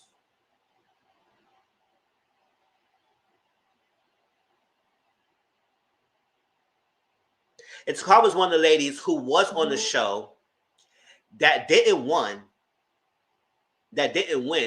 but she did get jobs after the show, and she got exposure. She was one of the well-liked people in the show. So I'm happy for her. The mindset that there is no one mindset. Come as you are. Of course you cannot cancel Tyra. No, there's no canceling Tyra. You said it perfectly. Right, like this is the modeling world. She didn't create this. She just showed y'all, and y'all are she just became the face of it, which is great. And you know what? You're gonna get some good and you're gonna get some bad, and it comes with the territory. That's back to the Tuscan. I love Tyra. She's still thriving, she is still doing good, and she's gonna continue to be doing good. And people are still talking about the franchise, and here we are still speaking about it. So ain't nothing gonna stop it. First of all, we didn't get paid anything. It's the contest. So there's no payment. When do people pay to be in a contest or get paid to be in a contest?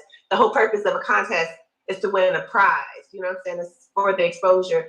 That $40 was per diem. That was just a per diem. So you actually didn't get paid technically. No one got paid, because then if someone got paid, there could be legal issues about a winner or who got paid how much. And, like it could have been a whole big drama if people getting paid to be on the contest. It's a contest. So that's not true. And yes, we didn't, no, we don't get residuals or anything like that. But we did sign a contract and they did feed us, but we were able to buy our own little personal items if we needed to. So that's what that was about. And because of Top Model, every job that I've received after that on television, I collect residuals. Okay, so that was a short, 2-minute kind of response to what it was being said. Then we look at the other thing, and then we go down. Somebody said the fact that the girls on American Next Top Model were getting paid $40 an episode, and Tyra and the judges was making bank is kind of sick. So somebody said, what was it? At the same time, Tyra didn't put a gun to anyone's head and said that they had to stay right. No one could hold you against your will, right? So if Tyra in the production was so horrible, they paid was insulted, why not leave? Seriously asking. She said, actually, we signed a contract that said we had to stay. We could break it, but you couldn't just walk out. They were handling us in security, and lawyers were threatened with us with $1 million lawsuits. That's what she said. If we didn't buy the contract.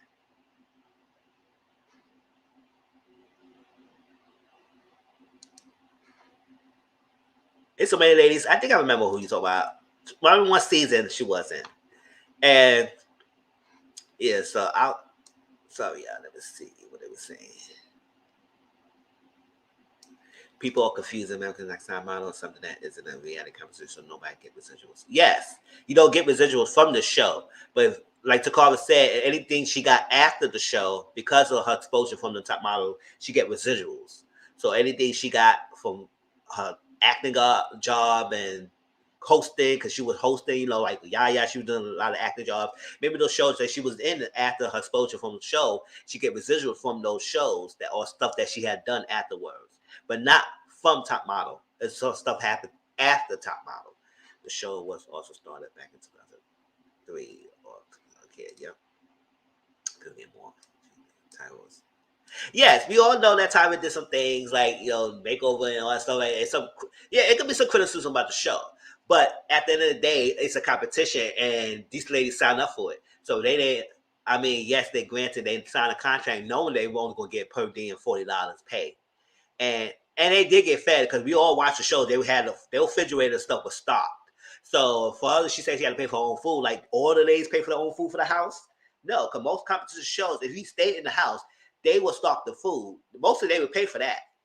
They would stock the food for you to eat because you got to stay in the house. But they ain't going to be paying you for a lot of stuff if it's going to be competition. Minimum wage was $5. People get paid for this right now. It's not the same. Yes. It's not Tyra's fault. They didn't capitalize on exposure. The show gave them the modeling world. It's very competitive. You got to work the hustles with it. Yes. Most jobs are best working for the jury. So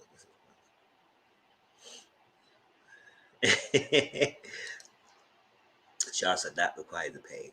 It's not standard. Jobs are not required to pay. Yeah, there are some jobs or internships or something like that is a job, but it's not payment. It's experience. Let's see. Type of people hell that shit's good. Remember Robin? Yeah, Ty was the face of the show and everything, but it's the whole production of the thing. So as a competition, just like I think anything like RuPaul and all the shows, with the prize is a big prize at the end, you're not gonna get paid for that. Same thing. So even though you get put to the ringer and do a lot of stuff like that, it just yeah, and yes, like Tracy said, the modeling industry was hell, and that's what Tucker was saying. The modeling thing is, it was very, you can take the good and the bad, and a lot of things that we heard about modeling world, how they so cutthroat, how this is that, how people not getting paid, whatever and stuff. We could we hear it, we hear the stories. The modeling industry was hell. It's only started to change in the last 10 years, and especially top model been off for like a decade so far. Correct me if I'm wrong. It had been on for a while. So they stopped showing top model. He would change her last name to get out of the contract. They took it back to reverse. Okay.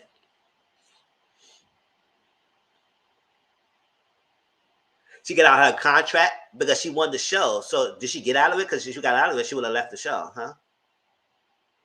Or you saying that she got a contract and she's still binding a contract after the show finished?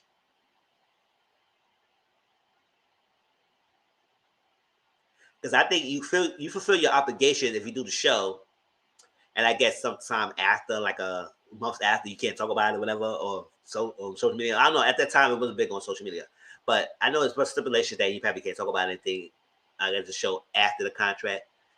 Would you leave the show if you get eliminated? But you fulfill your duty, stuff like that.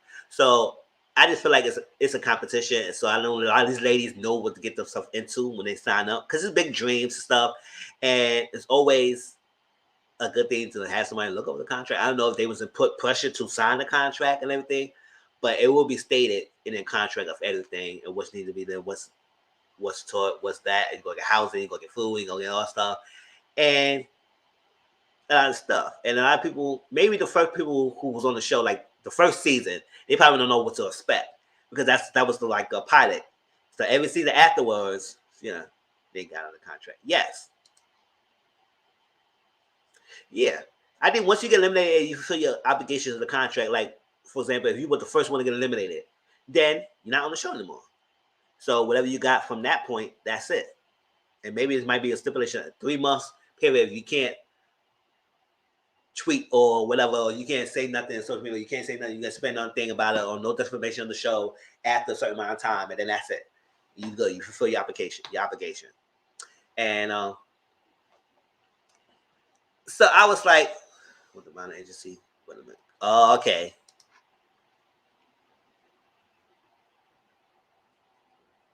Oh, that's what. Yeah, wait a minute, right? Yeah, like I said, some minor agency does take advantage of a lot of ladies, and some things they had to do it. And I think it's the respected expectation, because no matter what jobs you do, is every job has some like risks and benefits to them. And it's up to you. If once you sign that employment contract or any contract, you have to understand the liabilities. Not employees, they don't get the same rights as employees. Yes, they was contractors. Yep, independent contractors. So there's not, they don't get the same rights so much. So whatever they sign up for is what they are exposed to and what they are expecting. So you may get the good and the bad, and not much protections. So I guess at this thing they was going per diem of $40 to get their little sexual products. They get fed. They're in a housing, and that's it. I guess the makeover, I guess all the other stuff that they was sponsoring the show is from the show itself. So they had to come out of pocket for that. I guess the trips they go on, they get prizes during the show. So it may be some monetary balance. Like if you do well, you might get more stuff coming out of it besides the $40. Like they do have some competition that some people who won modeling contracts, someone probably won jobs within the show. So even though they have some faults, I'm not saying that, because we all heard some stories about the show and the modeling contract in the modeling world. outside of what we see. So we do know there's a nasty world out there, but we do know there are benefits that these ladies are looking forward to if they got in the show and they got exposure. And like I said, some ladies did use their exposure to do well after the show, and some of them didn't win. Like one of the girl, I think, what's her name? She was on the finalists. What was her name? Amy, the short one. I think her name was Amy, something like that. She had close to winning both, and got close to winning, and she doing well right now. She doing a good job in the modeling world. I don't know if she's still modeling now, but at the time, she was doing well. Remember, she was the finalist with Tiana, who Tiana won. You know, when Tiana whipped her ponytail, whipped it down, and I think in one way, that girl who was with her, the finalist, she's doing well. Y'all cool, buddy.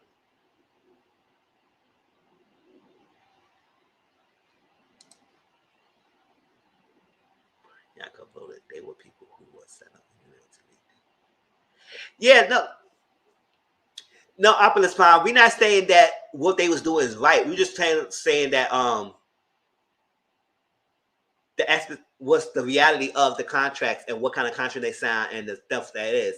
We do know that people got mutilated and stuff like that. That's the same. We're not ignoring that. We're just knowing that since they got signed up for something and this is what it is, this was got by it. It's like what we and they're independent contractors. So it's not much stipulation. Just like the reality of the world. It's independent contractors and an employee contract. And some rights is not granted to some of them. So you have to know fully what you're getting yourself into. Yes, we do know that it's just like entertainment. We do know young people are impressionable and they can be taken advantage of. And we all know that it's not right. And we all know like that's why we always tell people when we get into things, have someone who can look out for you. Have someone by your side who can understand these contracts, who understand what's going on, who can help you on your side. But a lot of people don't have that because they had their dreams and goals and people could take advantage.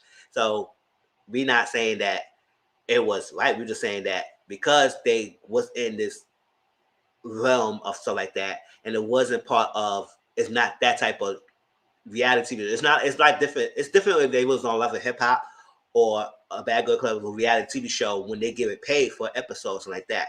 That would be a different story because that would be a different contract. But it's a competition, so I guess a competition show they don't pay you as much because the reward at the end is more fulfilling if you make it to the end or the exposure. So a lot of shows don't pay you if you end up in a competition show. But some of them do give you like this gesture of like little products. But yes, we do know they do humiliate females and stuff like that.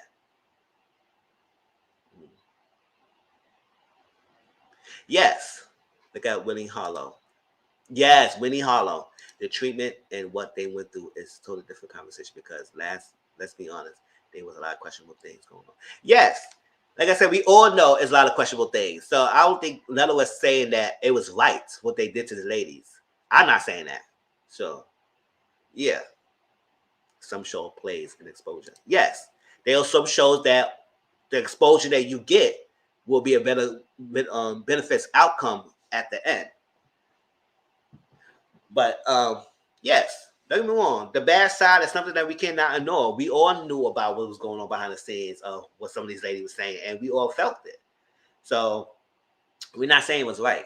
We're just saying that because the contract and they was put themselves what they signed for, they had to abide by it. And if you break it, it's their own laws and rules, just like any other contract we sign into. You abide by it. And it sucks and everything. But it's competition shows, as I know of, most of them don't pay you. They pay for exposure.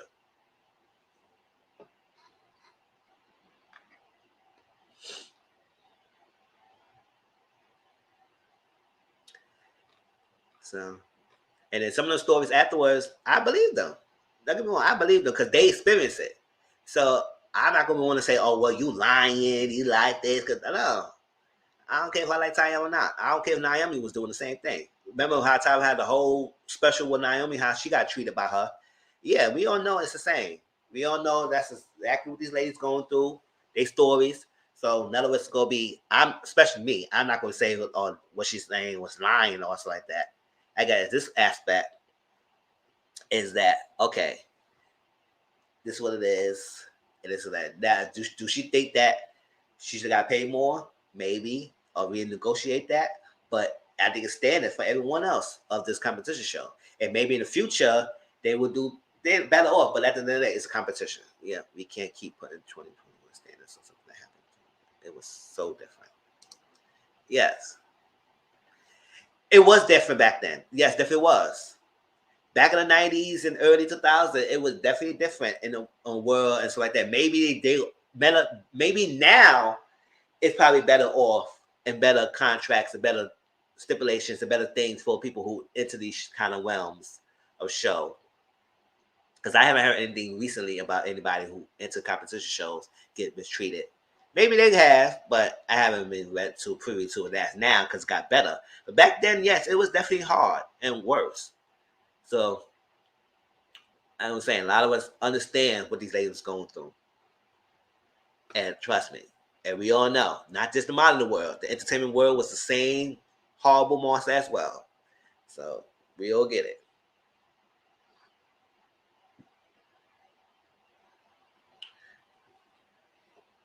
Any last little thoughts of Tyra?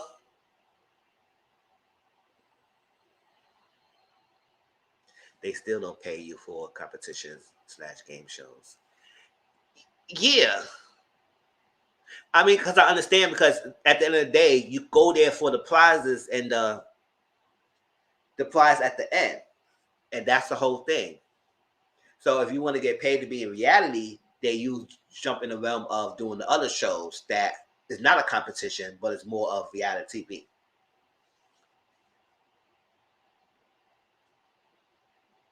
Like Love and Hip Hop or any other shows that will pay you a good some money on being there.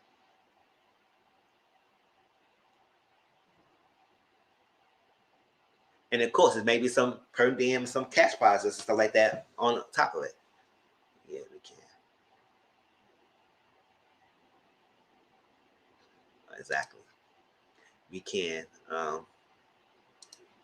Yeah, the shows were 20 years ago, but because people still make excuses for people being used. And that's a common for the people who make excuses for that. Because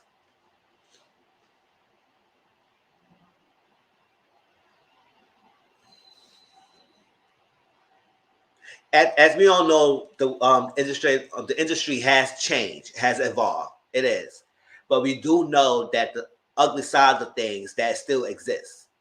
So people who make excuses and saying that it does exist is something that you got to say, oh no, it still does exist. Everything not as bad as it was before, but it still does exist, and we just got to be careful and mindful about that things. So when you enter stuff like this, competition on game shows like that, then you have to weigh out the pros and cons. If I'm into the show, can I deal with this? Can I deal with that? Can I deal with the ugliness of what's this about to bring? Or does the out or the benefit at the end outweighs all the stuff that I might be exposed to? And that's just something that each individual had to make that decision of.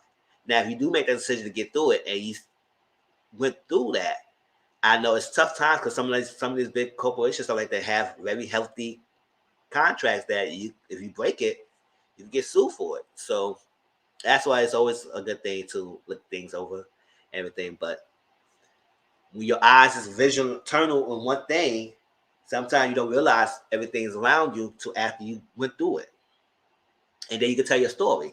And like I said, if you tell your story, I'm not gonna be one to say no, you lying. No, I believe you because you went through it. I didn't went through it. You went through it. It's like that. Unless somebody's making them crazy, outrageous stories, but a lot of these who came out saying kind of similar things. That's what we always like. Yeah, we understand what some of the things that was going on, but this aspect what Sad was bringing up, I was like, okay, it was a contract, and before you realize, as sucks as it is a competition show. So, any last minute thoughts of it, y'all?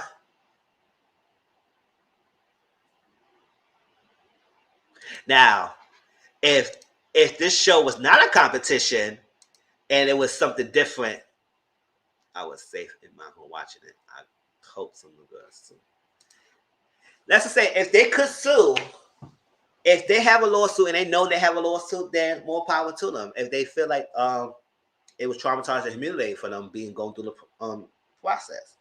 But then again, maybe they can't sue at that time when they're in a contract. We don't know what's going to happen afterwards. Yeah, if they do have a documentary, then we can see the truth behind it. Because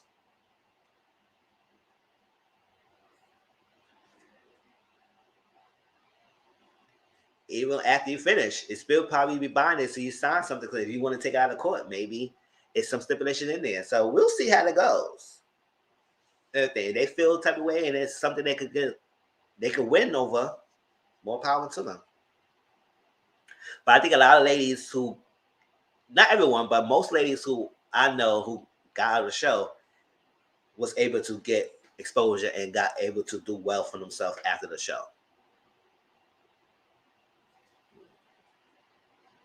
And some lady who didn't get successful, it was very traumatized and everything. Maybe when they get the healing from the healing and knowing that to teach other ladies and show them that it's not always the grass is green on the other side. It's always got to be cautious about things. Yes, it might be good, but there's realities. And you can teach one to each one and teach one next person, the next person, the next person. And we be more understanding. And that's why the show has been on this television anymore for a while. I mean, because they probably want this course and they want to do something different. But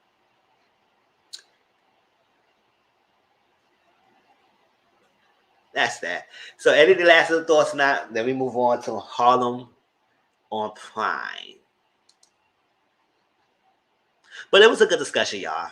That's why I wanted to talk about it, because I was like, when I heard it, I saw that, I said, oh, really? But again, I didn't really know much about the competition world and all that stuff like that. I watch it, but behind the scenes stuff, we don't talk about that as often. Except for the special, most in the entertainment industry and music industry, we hear about that a lot, but not much in the modeling world and stuff like that. We do hear the stories here and there, but not so much of ladies who went through competitions and all stuff and see what they were going through. And a lot of ladies in the top model don't speak up as much. Some people does, but a lot of them don't. All right, let's share out the picture. Ooh, slides. They got new features. Okay.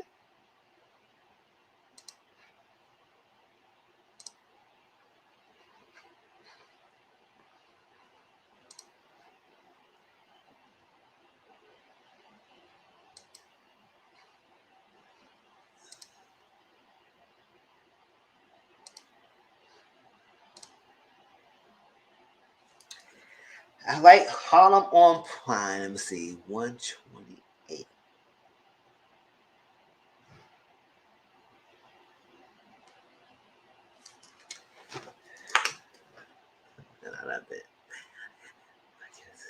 Yes. So I have watched Harlem Prime this past week. And yes, I watched all 10 episodes. Because it's only 10 episodes, and each episode is like 30 something minutes. So it doesn't take you long to watch all 10 episodes. You can watch it in one setting if you can and everything. It might take like probably like a few hours, but it's entertainment to me. I like it. Yes, I know the show has some mixed views. People didn't like it. People loved it. People say it's the same old formula and everything. It's nothing new. But at the same time, I enjoyed it. I like the characters. I like the dimensions that some of the characters gives. And we can talk about it. If those who did not see it, I'm trying not to give you too much details because I still want y'all to see it. But I'm trying to give an overall view of the show and how I like it, how I feel about it, and what I'm hoping for next semester. It might be a little bit spoilers, but it's not going to be too much details. I said, okay, well, I'm spoiling everything for you. But we'll see how it goes. All right. So Harlem Prime is on Amazon. So most of us have Amazon, so we can watch it. And go watch it. And if you like kind of like Sex in the City, girlfriends, living single. It's kind of like a mixture of that and all in one. And you know the staple formula: 4 females, friends who walks the walk of life. Some female group might be married. Some might have different stage of life. Like for example, like Wonder World, it was a married woman. It was a woman in a relationship. It was a woman who's divorced. And no, was it a woman divorced? No, it was a relationship. One going through a divorce. One's in a relationship. All that's like that. And they all were supporting each other. And they all walks of life. And this thing is mostly all these ladies are single ladies who are navigating the world of life, careers, their personal growth, their personal experience, and lastly, relationships and the ups and downs. Overall, I like the show. I like the direction. It kept me going. It kept me intrigued to know more about each one of these ladies and see what's going to happen next. Yes, I like that it was 10. I didn't love it, but I like it. Yeah, I like it. And I do like the 30 minutes kind of episodes for this. And 10, hopefully they don't take a long time to give us another season and see how that goes. And let keep the momentum going. Because when you take so long, then people going to forget. And then they got to watch the show again. They're going to try to remember what happened. Unless you really ingrained that show in your memory and say, okay, I know what happened. I could pick up on it. But like this, I think I can remember what's happening if they don't take too long. And if I do take a long, maybe I can still, I say, okay, I probably know what's going on. Because the storylines is not hard to follow. And it's simple to follow through. So it don't take much to understand what each one of them going through. But each one of the ladies, except for one of them, was very multi-dimensional. Multi-dimensional. It had different layers. One of them, I didn't like the layer. I think that one of them was more stoic and one-dimensional kind of character. But usually that's what happens. Then when you have a group of ladies in all these shows, one of them always is not too multi-dimensional as other ladies, and it take the back burner of the group. And it always uses the slacker of the group that has that less layers than everybody else. And I said, why they always do that? It's like gosh. But some shows don't like it's not always like that. But the formula is simple, so we all realize this formula of 4 girlfriends and black girlfriends and white girlfriends, whatever, navigating the world, walks of life, and supporting each other, loving each other. Go out to eat, talk about their relationship problems, talk about their problems, talk about their personal life, and enjoy themselves. Listen, I completely felt Quinn's impression on the mom. I think ever. Yes. Quinn and her mom, Jasmine Guy. I said, oh, Jasmine Guy lady, that thick with that accent going on. She played her role well. I said, oh my God, Jasmine. Her accolades is great. So let's start off with Camille. Camille, y'all know, Camille is Megan Good. So I said, oh, it's been a while. Megan Good is right here. Let me enlarge her. A lot of us know who she looked like. But she has the yellow kind of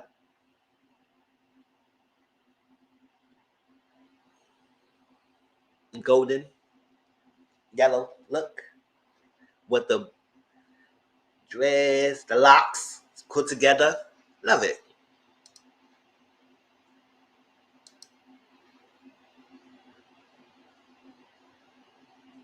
Oh, yes. Yes.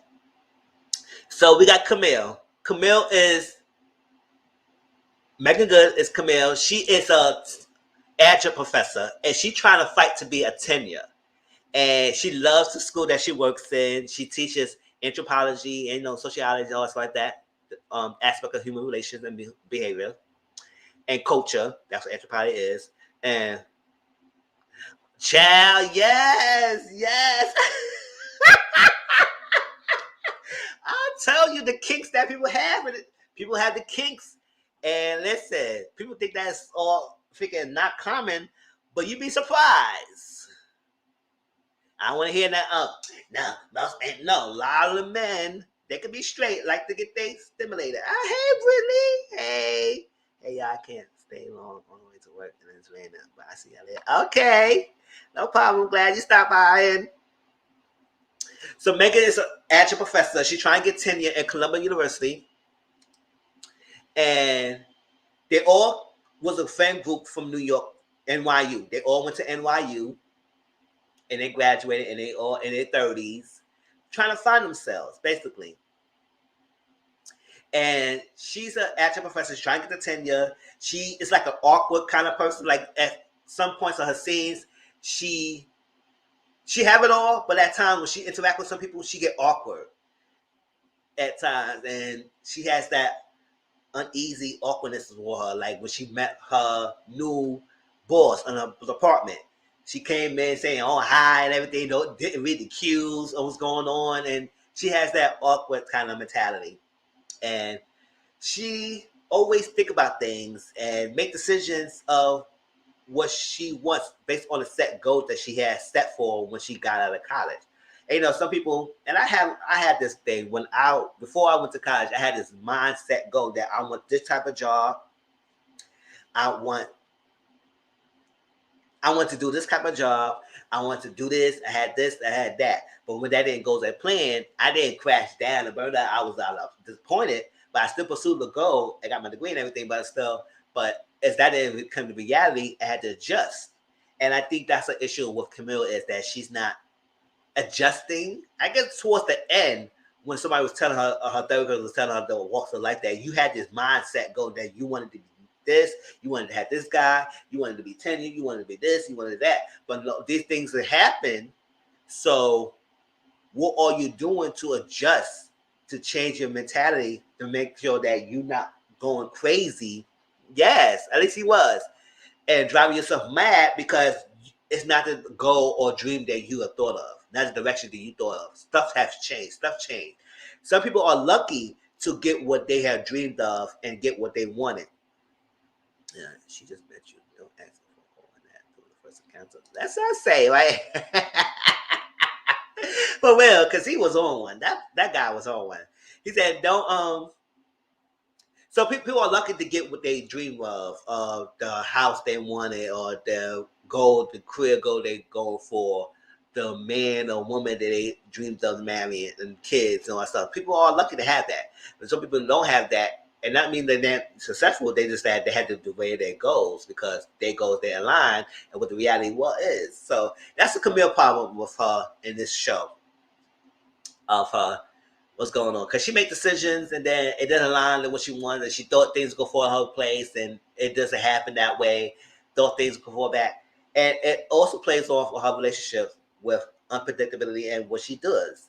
Like the people in the comment section, Toy and Opulence Prime were telling me about, and it's part of the thing is that she interacted with different kind of men, and one of the men she interacted was one of her students. Now she had this thing that she don't mess with students, which is fine. That's a good goal to have. So he quit this freaking class, so he won't be a student in her class anymore. So he can interact with her and have some fun time with her. I said, "Girl, you did all that just to get some goody goods with Kim L, whatever." So she said, "Well, technically he's not a student anymore, so I could still mess with him." And at that point that she was dealing with something that she encountered earlier, I'll get to that point. She said, "Never hit him up, whatever. He's got a nice body." Yeah. Nice body and everything, showing his body, showing his pose. I said, "Oh, that you was really bold with it, huh?" Everything. Got to the house. He called them. Everything. They had a little scene. And like they said, he lifted his legs up. And I guess he wanted to get eaten out and everything. And I said, "Oh, child." And she was like, hold up. Now, one of the friends would have done it because she said she did it before, but Camille was not having that. And I said, "Yes, you can't just." It was funny because it was the first encounter, like Toy said, and it was just so out of nowhere. It was no build up. It was no, like, you had no discussion. You just whoop. I said, "What? How she know you wash your behind? Like you was ready to get eaten out? Like what's going on?" Like he was ready, and I was like, "Child."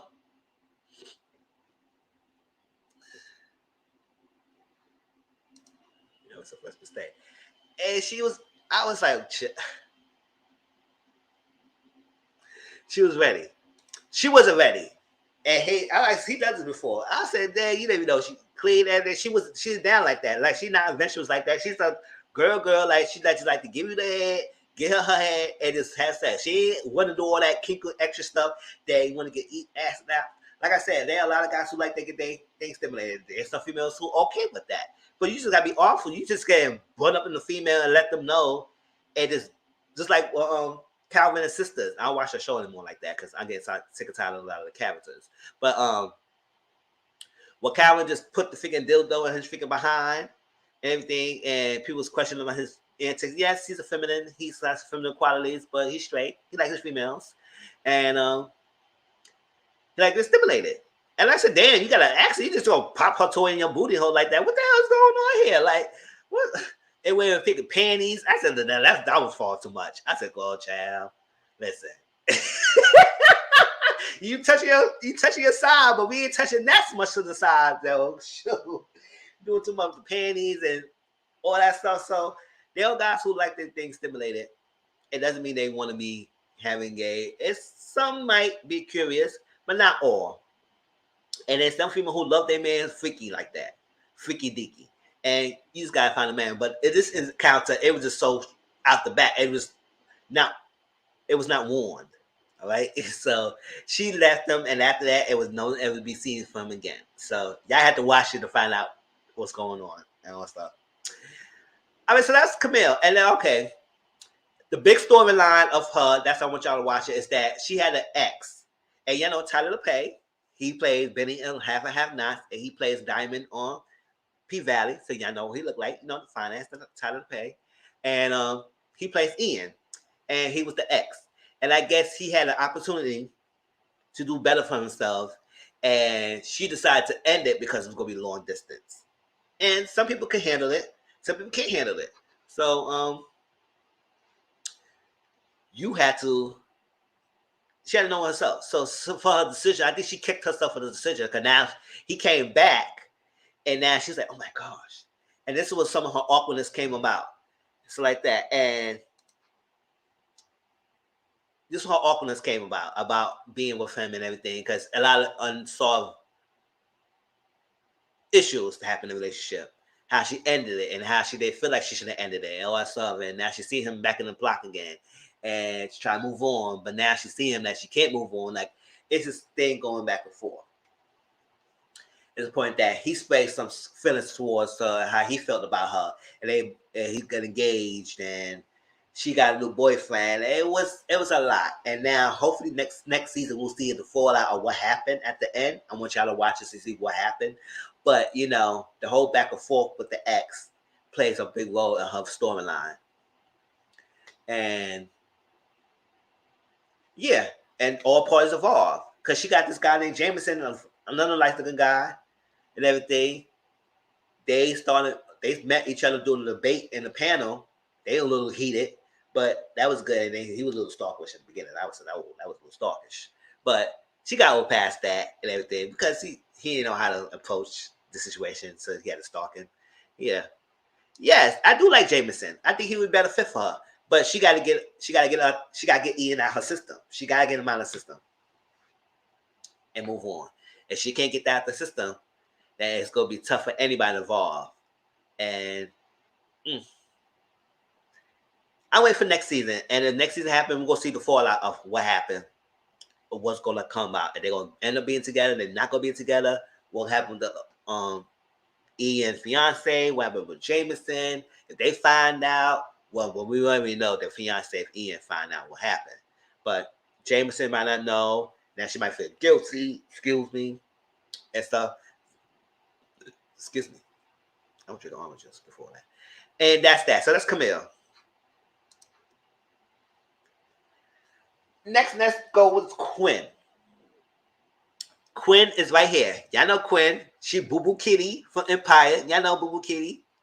And, Tri Briar's real life wife, Andre from the show. This is actually real life wife. And they played in the show together. So, Grace Briar. And I said, oh, man, she got another acting gig. I mean, we know she always acted since Empire, so this is not her first gig acting the show. But we got introduced to her from Empire. But since then, that's it. Yeah. Ian, yes. Ian needs to know what he needs to do. Quinn, right? So Quinn is this. She got an NYU and she was working this corporate job. You know, most people in corporate don't really like their corporate job anymore and everything, so they wanted to find their own real passion. And kind of remind me of what Joan, Girlfriends. That's to say, it's got a mixture of like that, mixture of things. Like Joan was a corporate job for a while. Then she realized that she didn't like it anymore. She just started to do her own restaurant. It's kind of like Quinn is. Like she was corporate job, I guess, please her parents and everything, and her mom was very happy. You know, her mom was Jasmine Guy. No, that's her name. Yeah, Jasmine Guy. Yeah, that's her real name. And she had a Jamaican mom and the accent and everything. And her mom was very successful and wealthy. And so she just transitioning into her. Well, she ready to transition into her new passion, which is designing clothes and making clothes and selling clothes. So fortunately, it's not that successful. It's successful enough that she could keep afloat in her apartment and take care of her friend. I'm gonna talk about her in a minute. And have a nice apartment, have nice things, but not great enough that she could sustain the rent and stuff like that when they keep raising the rent up. That she had to ask her mom for things, and that's big. Her gripe of Quinn character is that standing her own and dealing with the expectation of her parents, mainly her mom, and her mom does things for her and throw back her face, and then she loves her daughter, but she said like, listen, every time you're the funk and everything, you coming after me, coming asking for money like a handout. So if you want me to respect you more, I know you know some people does do that. Like some parents will throw in your face if they keep doing that. When it's Charlotte to me, right? Yes, right. And respect you more. And some people was like, okay, you wanted to do your own thing. You left corporate. You got this own thing. Like stand in your ground. Pay your bills. Do this. Like sell more garments. Like do whatever. I'm bringing you stuff like that. So her mom introduced her to a character. Oh, I forgot the name. All the supporting characters, I might not remember all their names, but she was a nice, beautiful woman. And she was running for, I think, elected official. She wanted for president, something like that. And her mom is a sponsor, her mentor, help her out get into the win of election. And they had that interaction. Isabel, yes, that's her name. And it's some things brewing between them, but we didn't get to that point yet. But that's why I say Quinn is one of the characters that have really multi-dimension because her journey of being accepted by her parents, doing her things for herself, her journey of her relationship. Because her relationship, she doesn't choose well of the men she dealt with. Like she did have an ex who married now that she was with the corporate world, but she left that world. So I guess that relationship ended. I don't know what happened. But the man she kept pecking afterwards is no good. We had a guy who stole the TV from her house, and they really actually saw it. She made an excuse. She said, "We don't know. That's proven." I said, "They just saw him walk out your house with the TV, living in their face, and you say that you don't know it's proven." And then one guy had action figures, and she said, "No, collection, action figures." And also, like she get defensive when they criticize her dates. Yes. Yes, the pyramid scheme date when she thought she found the man. He was real. He's not a catfish. He's not a catfish. He's real. He's real. And come to find out, it was the one of the pyramid scheme kind of thing, get rich kind of scheme. Oh, you got to sell this type of product to get more products. And then you got to bring more people into your thing. You know that pyramid scheme kind of thing, like Palm Africa and some of the other stuff was doing. You got to buy in to get money, to get other people to come in, and they get other people to come in and all that stuff. It was too much. Yes. And I was like, okay. So her pick of men is very poor choice. So when she met Isabel, it became a light in her thing. Now, too, she met this guy, you know, from 101. What's his name? His real life name. Very good looking guy. Like, you know, the light eyes, green eyes guy. Light skin. Good. I forgot his name, but y'all know who it is. He was playing Magic Mike. No, Chocolate City, not Magic Mike. Oh, he didn't play that show. He in Chocolate City. Y'all know who he is. All that stuff. Ain't no funny. Her and Megan Good they did a show back in the days before. That paper scheme has my jaw on the floor. Sure. I was just talking about the show yesterday with my sister because she just watched it. Yes. Yes. So when Quinn met him, he was a stripper, a dancer, everything. I said, oh, nice little guy, nice little body and everything. And she ended up liking him. She ended up liking him. I guess the sex was good, but she found out he has a son. And he took care of his son and everything. She was embarrassed by him. You know, she's very this high socialite, this type of image that she had portraying, and she can't be caught dead dealing with a stripper. And at one point, he never hurt his feelings because she was trying to play it off and trying to waste his existence and waste everything he is and what he's trying to be about and try to lie in front of her friends about her, you know, their judgmental friends. People in her social circle, not her immediate friends, the other people outside of that. And he was upset. And now she's doing trying to make it better with him.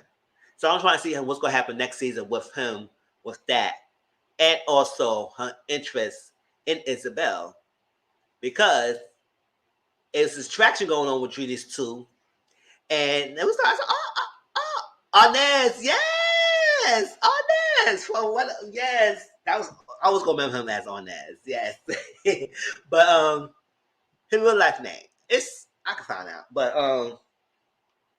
it's Arnaz, you know, he's a young guy.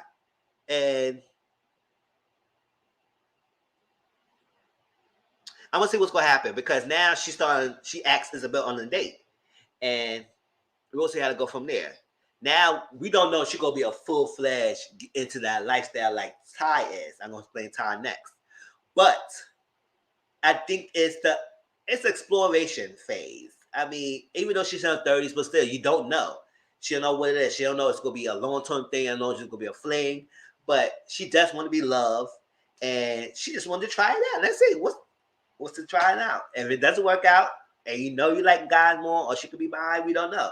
It's bringing it out of her. So I want to know what her mother gonna think about that too, though. So I want to know how her mom gonna feel about that. So we'll see how that goes.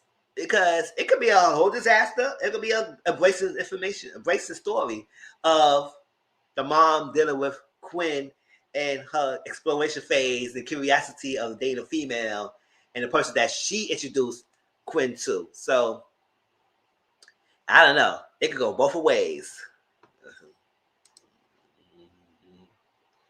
Yes. I do like the show handle relationship between cisgender women and members of the LGBT. Yes, TQ community. Lots of representation. Yes, there's lots of representation. So we could pop up Quinn as bi-curious. Because all the long time she did with men, now she has an interest in a female. And it probably could just be her. It could just be any female. It could probably just be that person that she attracted to that she could just give this a try. She asked the person on a date. So we'll see how that goes. So that's Quinn character. Next we got Ty. Right here. Ty is the short haircut right here between Grace and Megan Good. This is Ty right here. And Ty is the stud. The stud day. She don't wear dresses. She wear all suits. She's a big boss of her company. She started a really good tech company. She needs to figure out so no one gets hurt. Yeah, she do. She needs to figure out. She do need to figure out. Because right now she like this guy. Because she like the guy. She like this. Well, she's starting to make good connection with the son. But you know, the son is going to be a little son. He's going to be his gadgets. You know, they're going to rule and everything. But then again, it seems like she interested in Arnaz. This is going to be his name until I get his name again. But that's that. So Ty is the big boss. She owned her tech company. She opened a queer app for people of color to date and meet each other, and it's been very successful. So, you know, White Shark's trying to buy her job, not trying to buy her job, but buy her company with some low kind of cash money. And she said, oh, hell no. Now, it's a lot more than I ever made. It's $750,000, but still. Well, she bought her a company and it's very successful. No, you ain't gonna pay me over that measly $750. That's like you try to slap in my face with that kind of money. So she told him more. And then it was funny that the white assistant next to her, the guy thought she was an assistant and he was the boss. I said, no, she's the boss and he's the assistant. Now you just kick your mouth, you kick your face real badly by making that statement. Obviously, you came to a company to buy a company, so you should have known that she was the boss, not no fake assistant. So she's that one. She's that stud chick. She has a type of ladies that she deal with, the model types and boy, kind of model type. Her friends were telling her that she has a type that she deals with because she gets to feel the power. So she pays for dates, she pays for things, all that stuff like that. So she tries to change up her approach of relationship and dating by dating someone who close her. Another step didn't know what to do. That's what I said. Chew his mouth in, out, fat. Chew his mouth and chew him up in different directions. Chew him up in different directions. He went up, south, left, right, east, west, north, south, 1, 2. He didn't know where to go. Something like that. So Ty started to change. Yeah, that's what I said. She has the multidimension because she does has a way of how to handle people, and because I don't know, she needed to find herself herself. She don't know what she really wants and how she wants, and how she want to portray what she wants. Because she's a third type of chick like that. She's a boss, so she used to making her own decisions and used to pay for things. So she has that mentality. So she started to change up her approach of this dating people. So she dated a person similar to her. And that didn't work out because she met someone who kind of really too similar to her, who won up her in the game. So she started getting, oh no, that's my line, that's my thing. And that girl just totally played her own game against her face. It was like a perfect mirror to her. And then she started messing with someone outside her race. I'm a big fan of interracial relationship. I don't mind, like, I'm not one of the persons that I got a date within my race. I'm open. Yes, my preference is my race in Latino men, but I'm open to anybody else as well, as long as it's good. And I dated outside my race before too, as well. But she did that, and then she didn't realize how she felt people looking at her. But in reality, people wasn't really judging her or looking at her, but she can't shake the fact that she with the white woman and it's like that. So it's that even after that tumultuous breakup and everything, that lady still gave her a good review because that's her job. She's professional. Like, even after you didn't know me before I interviewed you, and now you know who I am, or something like that, and I still try and make it work, but I still give you a good review because at the end of the day, I do buy your product, or I do buy what you saying. She's terrible with people. The only person I saw really be vulnerable was Quinn. Yes. And she has a hardcore exterior, and so she cut people off. So she's another person who got multi-layer because not only is she the boss and everything, she has her hard exterior side, but she went through a health scare, and we got to find out she had a secret that none of the ladies knew about. She was married, and it was a hold up, you were married and we did not knew. So she had that secret, and then she feels the type of way that this person might come from money, and then didn't realize that. And so we have to see how that goes. And now he's upset because you assumed that he was there for the money, but it wasn't there for the money. Like, he probably really did like you. We don't know what's the extent to why she ended up marrying. I guess it was that thing that she had to do it because I think she said it was something like that. She had to do it as a citizenship or whatever, or being in the country. It was as a way yes, it was a way to make ends meet, to be said to be normal and everything. And when she had the girlfriend in the past, because it was an episode that transpired, it was an episode that talked about each one of the ladies' past experiences and how it leads to what they are now. And it showed that she was with a girl at that time, and she broke the girl heart because she told the girl she's married. Because the girl wanted to marry her, but she did not tell her that she was legally married.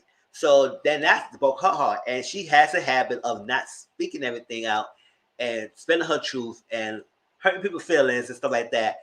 And yeah, she only voted with Quinn because the Quinn at the end revealed to her how she it's interesting someone kind of similar when she kind of referencing.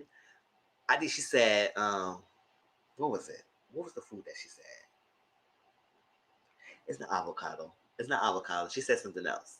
It was a food reference she keep making, and she was like, "Hold up, you try to say you like the woman pawn?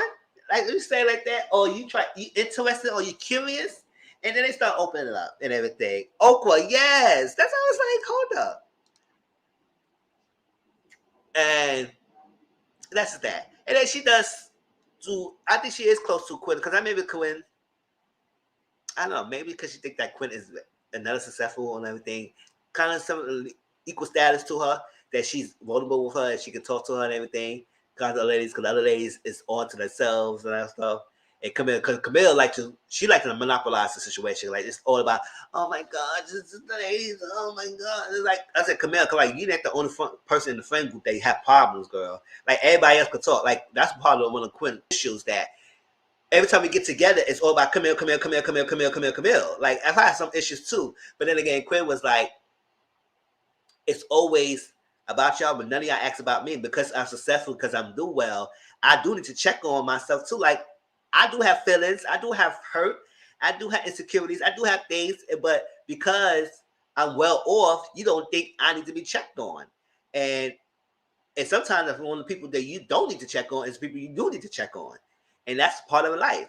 Because you say, oh yeah, they're always good, but every now and then they always like to feel like someone to check them on. They say, how you feeling? How you is? All that stuff. What's going on? And don't accept that, oh yeah, I'm good. No, you're not good all the time. Like, tell me how you feel. And do they appreciate that? I know it might be hard to get break through the exterior of some type of people like that, but they do appreciate someone who noticed their vulnerability at times. And they always have to get together. Even if they maybe put like may be well successful and may put up a front that they're always successful. But sometimes they be breaking down, they maybe all crumbles inside. And they want someone to actually ask the questions like that. Just like everybody's followed Camille and how she helped me and everything. But it was a breakdown because they don't really consider other ladies. And it's always, I guess, always like that relationship is that it's always Carla Camille and her issues. What about Quinn? What about everybody else and they stuff going on? So that was that. And so that's why I think a tie was very close to Quinn more than other ladies. But then again, they all good friends. Now, the person I said that they wasn't very multidimensional as the other ladies is Angie. Oh, time name is Jerry Johnson. That's her real name. Quinn is Grace Bryce, Megan Good. And Angie is Shaniqua Shandai. She's a beautiful woman. She had the all natural afro. I love it. The low, voluptuous, curvy woman. Beautiful. And the reason why I feel like she's one dimensional because her character stays stagnant and has no much development like other ladies, as the other three. She is always a horn dog. Always like she horny all the time. She talk about sex a lot.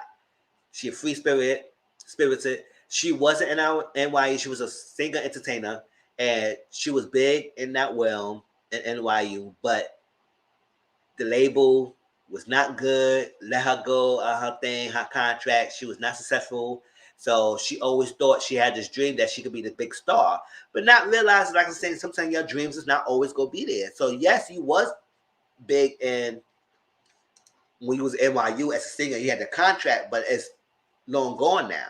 So you had to figure out what you need to do now and get a job. She stayed in Quinn's house. That's what I'm saying. A friend that she's helping take care of is Quinn, because Angie stayed one of her bills or figuring Ubers and stuff like that, and wearing her clothes, and she stayed in her couch. I said she don't have her own room. She stayed in the couch. So I was like, Ty had a spare bedroom. And Ty don't even want Angie there. I said, why you don't want Angie Yeah, you got a whole guest bedroom. She gotta have her own room. And Camille's place is too small. So the only place that Quinn said, long as I have a place to stay and I'm well off, you always have a place to stay. And I say that's nice and granted, but you do have to give your friends that hard push to get their own. Because if she gonna stay standing into your mushing off of you, like Toy Toy said, Angie mushing over Quinn. I love her personality, but I can't take her. Yes, we in the 30s. So yes, get a job, get something to take care for yourself, get us nice, start off small, get us a studio. And if she it would be different if she had a different room and she could room and rent, but she didn't stay on the couch. So there's not much going on. So that's that. So she want to live her dream. And at the end of the first episode, she sung this song. It was really beautiful. I said, oh my God, I could try to jam it, and it's not really a song that's out there. So I just an original song. But she has that, and then she got a job in doing chorus, and she didn't think herself to be in that because she always wanted to be a big star. She don't see herself being an ensemble chorus staff and everything. And it was a union job. She had to pay money for that, and it was that. And on top of that, she always horny. So she met this guy, Uber driver, who had the same feelings for her. They realized that he lived in the same car. He lived in a car, and she didn't think that he had a house. And she said, I don't even have a house myself. I don't even got to call myself a house. I can't deal with that. I said, a girl who had no house to live in, judging this guy who had a whole car. Like, listen, so you better do what you do. Shoot, you ready to get your freaking box 8. She didn't matter why there's someone there. Shoot. Harlem ain't mess with you. Let's freaking cops around who gonna stop y'all. You ready in the freaking in the car getting to do it in the backseat. Shoot. The car looked like it was tinted anyway. Shoot. Shoot. You got no place to stay. You judging him. Girl. At least he had something to place. You had to do it a quick couch. That would be a disaster. And so she got a chorus job, and she did what she did. And she's very opinionated too. So, and then a good thing about her is that she could be very opinionated, and a lot of stuff that she says, it could be true, but she's very harsh with her words and how she come across saying it. So, good. I like how she woke, but she is the mooching off the pudding. Yes. She is woke in her wokeness and her black solidarity, and things are going on, and stuff that she might say is truthful, but she is like very blunt. And I said, you can be a blunt girl, but in some ways you got to shape or form. You have to understand that you have to dial that back. You can't be popping off the mouth of anything that you feel like you're very opinionated about. And in some ways you have to learn the game. Like when she badmouthed the freaking producer, yes, at the movie, you didn't like the movie and it was whack, it's fine to say, okay, you got some criticism, but you was very harsh with it. Like, this is that, it was whack, it was this, that. What about he had an opportunity in the future? Then you just destroy your chances with that. And then the lady, granted, we know the lady is racist, like, in the freaking play, she was doing the most, called it ghetto. I was like, what's ghetto? Then I started cut her off, cursing out the people, cursing out everything. I mean, yes, she had that dream scene where she cursed out the girl, but she really apologized to make the win for the team. But she could pop off. And I said, if you want to be big in an industry, girl, we can't have the girl who's black talented. Yeah, she doesn't have any tact. Black talented who could be difficult, and people could say, oh, well, I know this girl. And you could probably wait into that producing again. And he might have an opportunity that you could lie to, and he don't know how to work with you because how you cursed him out and everything. So, and even Ty had to tell her that. I said, girl, calm down. Like, you had to do that. If you didn't like the movie, you had to the movie, but you didn't have to crush it like that. And everything. Like, it's the way it had to be tactful, girl. And that's not it. And then she jumped ship on a different man and everything, and she wanted to BD, she liked the BBC and the big guy seasons, and the guy she met in the play everything. He was bisexual. She didn't realize he was bisexual. She thought he was gay. And he had a boyfriend. He broke up with him. The boyfriend broke up with him. And now they try to search for the big guy because the big guy season is wintertime. And yes. And I've been raised in New York. I live in New York all my life. But you have to know the game sometimes. Like, you can't just be popping off all the time. I have moments that I can pop off sometimes. My freaking watch along, y'all. Y'all know. If I watch along, I be going off sometimes on some of these people. But it's all fun and games. But this is me commenting. But when I'm in the reality world and when I'm in the business setting and stuff like that, you have to turn it off. You can't just be doing it all the time. And so that's Angie. So I hopefully next season we get more dimension of her, different layers of what's going on, see a different change, and realize that she just can't be this grand star anymore. Work on building her stuff up. Work on getting her own place. Something that I can see that she has more layers than just being mooching off of her friend Quinn and have opinions and stuff like that, and is free spirited. At least unless this guy, she's a bisexual guy that she's messing with, she's open with that. We don't see much interaction. We only saw that they had a sex in the figure scene. I don't know how you had sex in the workplace, like on stage too. And it's busting down in the figure stage prop. I said, "Oh no, y'all didn't." So we'll see if she gonna actually be in a relationship with him or it's just sex for her. And hopefully he understands you, you understand him, y'all have good, and let's see how it is dealing with a bisexual man. Is she uncomfortable with that? Because it seems like she's freaky, so we'll see how it goes. But that was Harlem, y'all. And Harlem Prime, if you didn't see it, I'm sorry it spoiled a little bit about it, but I just want to give at least information of some things. Hopefully some of y'all already seen it. If y'all not, hopefully my review give you a little chance to go watch it. I wanted that dream scene to be real so badly. That's what I said, because she turned that girl off. That F you, and the F you, and this and that, and this and that. And it was a dream. I said, yeah, you can't, I don't know, you really go over there. I said, girl, they would really have you in a hanger. Sure. Because no white girl could put the tears up in a minute. The Karens in the world, girl. But she apologized. And then she realized she got to leave Ro in the spot.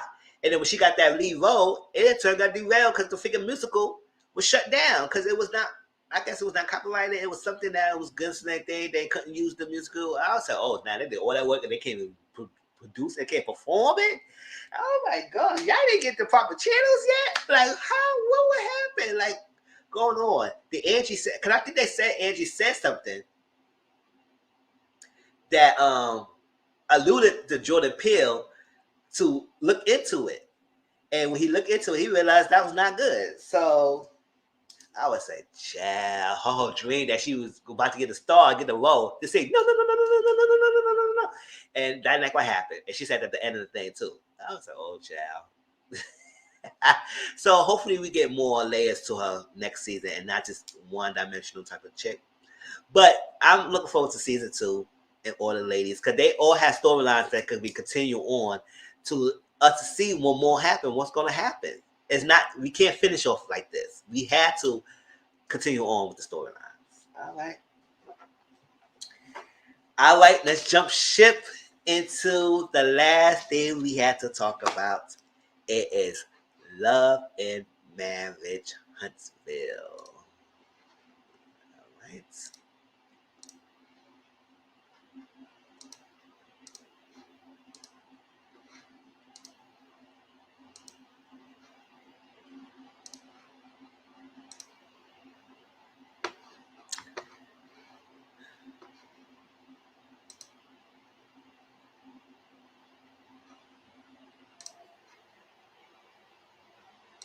Baby, did y'all see the reunion part 2? Now, reunion part 1 was really good. Oh, no, so what's this?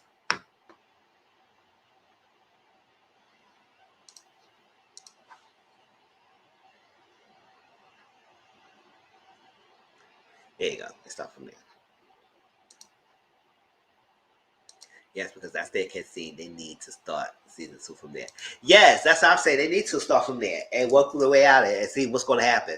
They need to tie these storylines. These folks are trifling. Yes. Love and Marriage Huntsville. Once again, y'all, next week Sunday will be all Love and Marriage Huntsville live. We will talk about anything about the show, about the cast, about the outside stuff that happened, about things. It will be 2 parts. Me talk about it first, and then the panel. If y'all want to be in the panel, DM me on Twitter or Instagram tonight or whatever, and let me know before Sunday. And any questions, hit me up on my DM and stuff like that. I can answer it, and I will have some questions for the panel. And I might try and do 2 or 3 people, like last time, like Potomac, and then talk about it. All right. So let's get it together and let's start. Let me see. 2, 15, 26. So we got some things to say on part 2. And next week we talk about part 3 and everything else in Love and Marriage Huntsville. So next Sunday is all about Love and Marriage Huntsville, right? Just like Potomac, we had a good Potomac live and good discussions. People was in the comment section discussing, talk about their appearances. They talk. The panel was great. CM and Toy was great. So let's continue on that. All right. So this was their looks. I talked about it last time, but I did not. Did I? No, I did not have their looks. I didn't really care for a lot of people's looks. Carlos King looking great. The men look okay. They look okay. Tisha, no. Their arms, and I'm disappointed because Tisha usually dresses well. So I don't know. Okay, I'm going to log off because I gotta catch up. But I see you guys next Sunday. All right, so I see you. Thank you for coming in. Everything. Yes, catch up.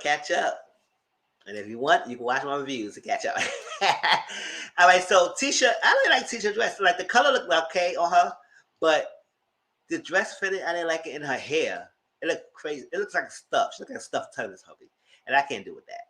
And Martell looked okay. Melanie looked all right. Kimmy looked all right. But overall, I wasn't wild about the fashions. Carlos King, like, he was best. See you next time. All right. So let's jump.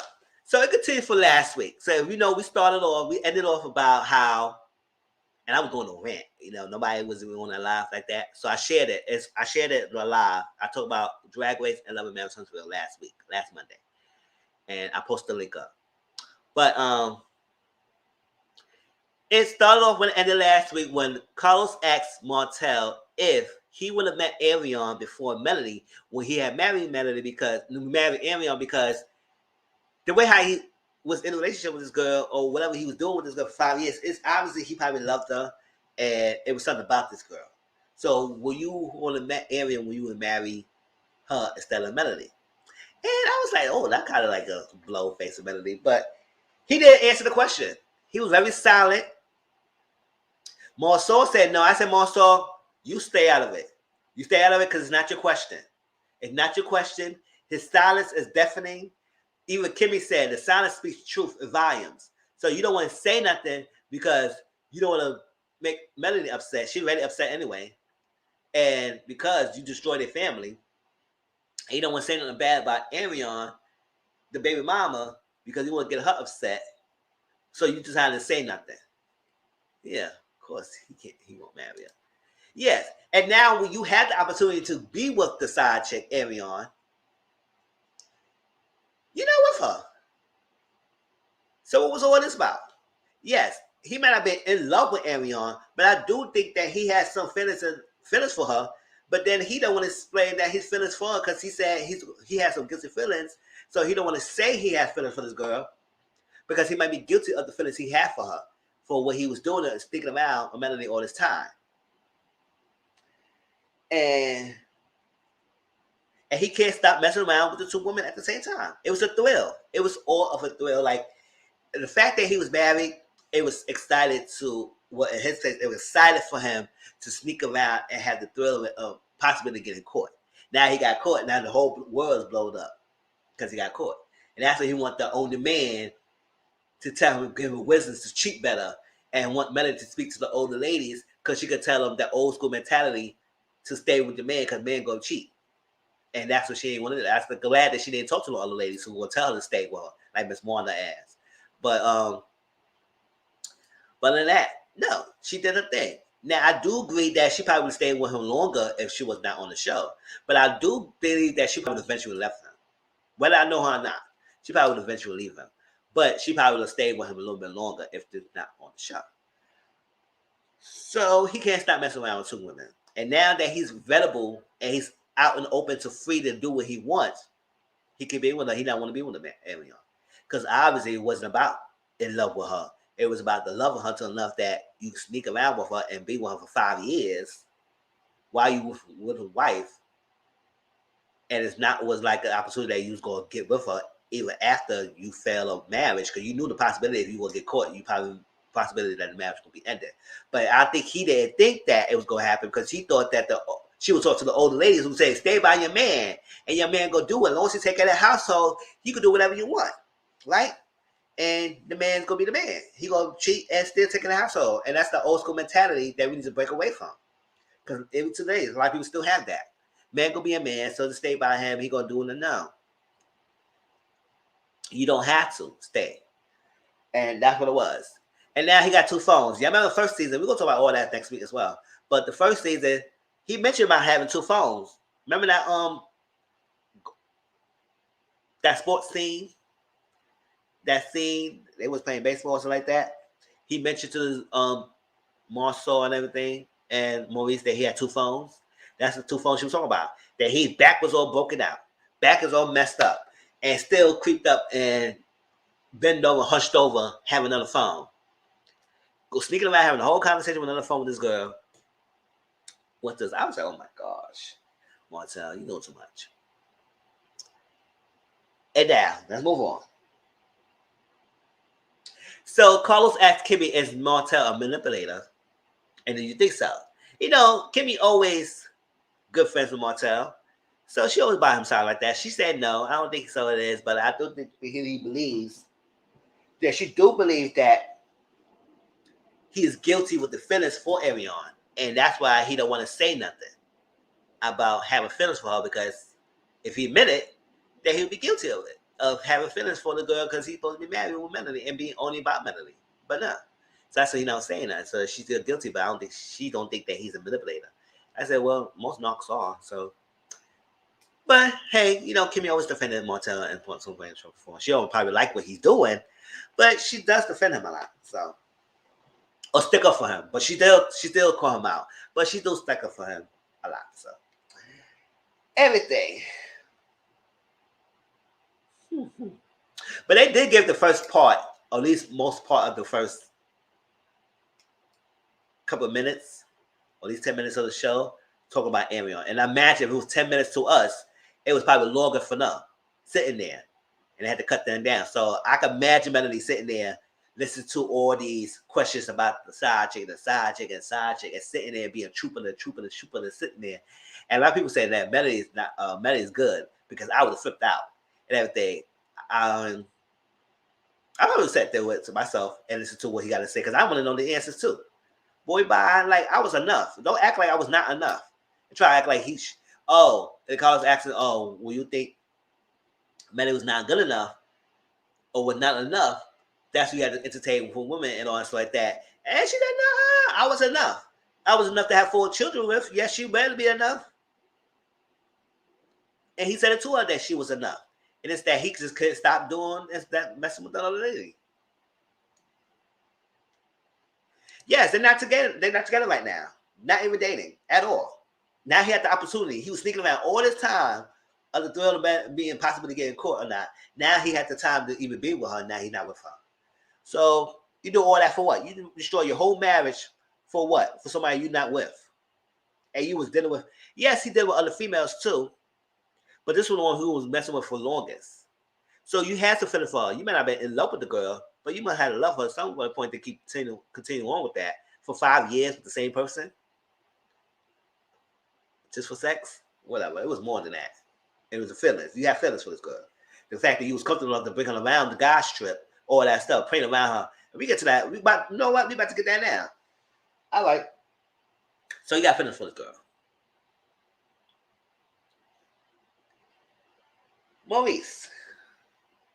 So, how this started? So they asked him, "Did you anybody seen Martell and Arion together?" Everything. Now more they was talking more so saying something about that. That how he said yes. He said that he met Arion and he didn't think it was a thing of, oh, I saw this chick, I'm about to bag her, let me get her.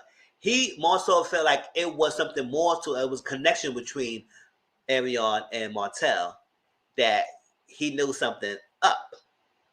But as most things, he just stayed with there.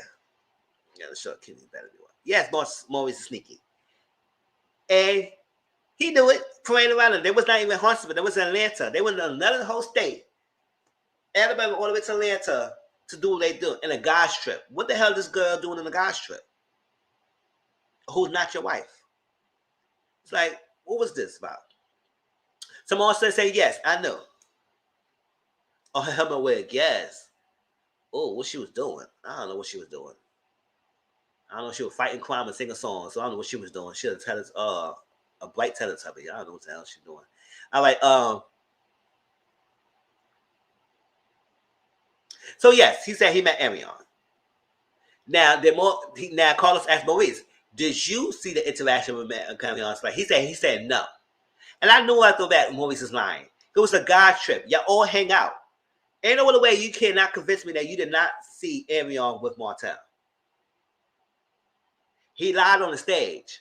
But backstage, where he was talking to Kimmy, he admitted that he was there and he did see on them together. Oh, so you want to lie?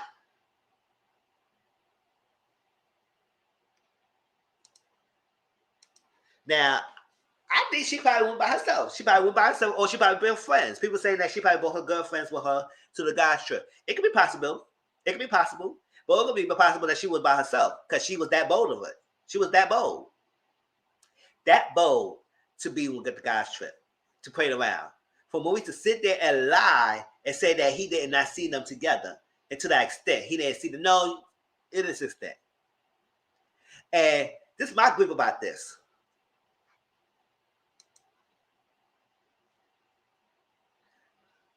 My grip about this is that Melody was y'all good friends. Y'all all was a good friend group. All six of y'all was a good friend. There was a close-knit friend group. Y'all all said y'all always hang out. Y'all always talk to each other. Y'all always in each other's house every week. Y'all watch a lot of movies. Y'all kids hang out with each other. Y'all all said y'all was a good friend group, a good knit friend group. If I had a friend group like this, and it's a guy's trip, ain't no other way as I'm going to sit there and see you with someone who I know I'm good friends with your wife and let you just cheat and run in front of me. Unless you down with that. Unless you down with that. Because most of us saying they say, oh, it wasn't like that. It was like that. What was it like that? Oh, she wasn't that more. No, come on. I'm telling saying he tried to make her very important that Melody and trying to diss Melody and saying, oh, she's the same Porsche. She's the same thing as you. She's not a Honda. It between a Honda or something like that. Comparison of cars. One's a higher value than the other one. And you try to make the similar. It's not similar. No, Melody is not compared to Arion. We're not doing that. And trying to say that she cannot have a way to disrespect his baby mama. She should not disrespect. I said, you disrespect this girl. This girl disrespected her all the time. Calling her phone and saying, I'm not talking to you. I'm trying to talk to Martell. Disrespecting your wife all the time. You trying to say that she can't disrespect that girl? No, I'm sitting on the stage. I'm disrespecting her how long I want to disrespect her. Shoot.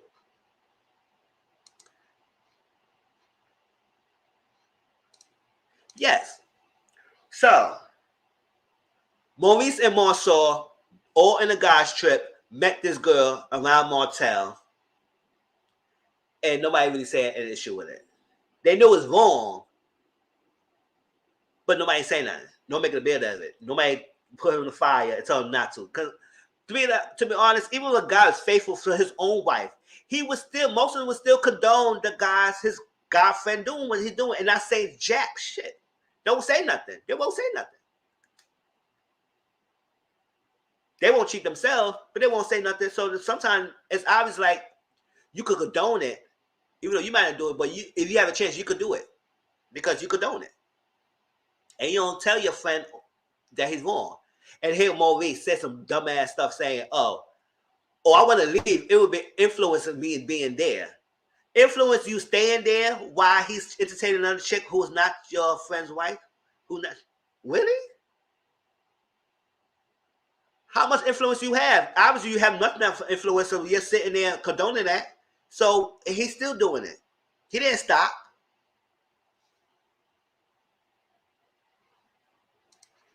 Didn't stop. So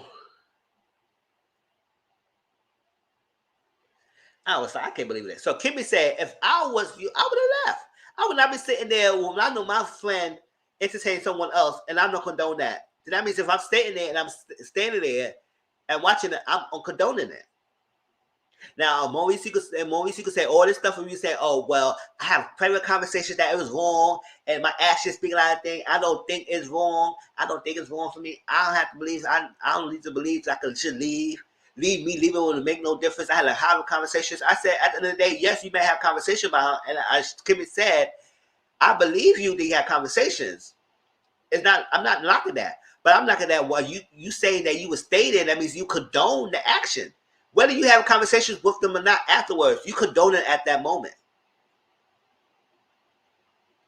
So like I said, and I'll tell people, Maurice is just like his brother. They're the same people. It is that Maurice trying to mask it better than Mansour. Mansour is very blunt. Maurice trying to mask it like he's a good guy, but he's not really that far off for his brother. The fact that you will lie and then you admit it to your wife behind stage. The alleged baby mama was in her face. Yes. So now they asked Tisha, when you find out? Tisha said she found out at the same time Melanie found out. So she was asked. I said, I don't believe that. I think you knew all this long time. I think your husband told you. Now you say limit pillow talk. Now I can believe that Maurice didn't tell Kimmy because I believe that because Kimmy was shocked that Maurice was there and trying to lie that he wasn't there. But at that guy trip, and Amy was around, and Kimmy said, really? And then Melanie said, oh, it must be a whole big secret. Nobody knew. And they knew 2 or 3 months before Melanie found out. So if Mansour and Maurice knew about he entertaining this girlie, I'm going to be honest, I don't watch the show, but they sounded down low. Sound low down. Yes, they sound low down. Love and Marriage Huntsville is really good. It's good. But yes, they all low down. Because if y'all knew 2 or 3 months before Melanie found out about the first time he was cheating on her, that means y'all was sitting in my face and they say nothing.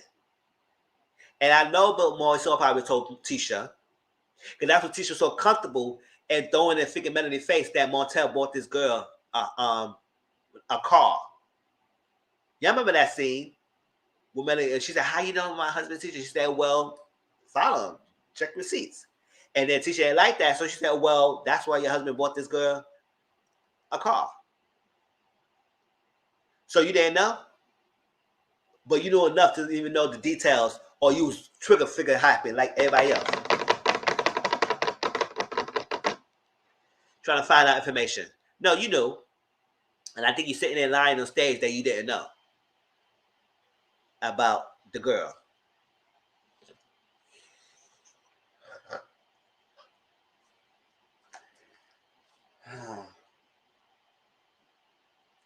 And Mansour said,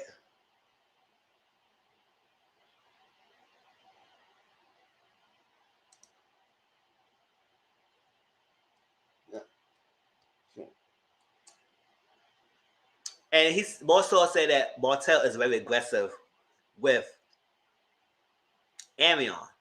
I said aggressive. In what way? In what way? Did they be dominant?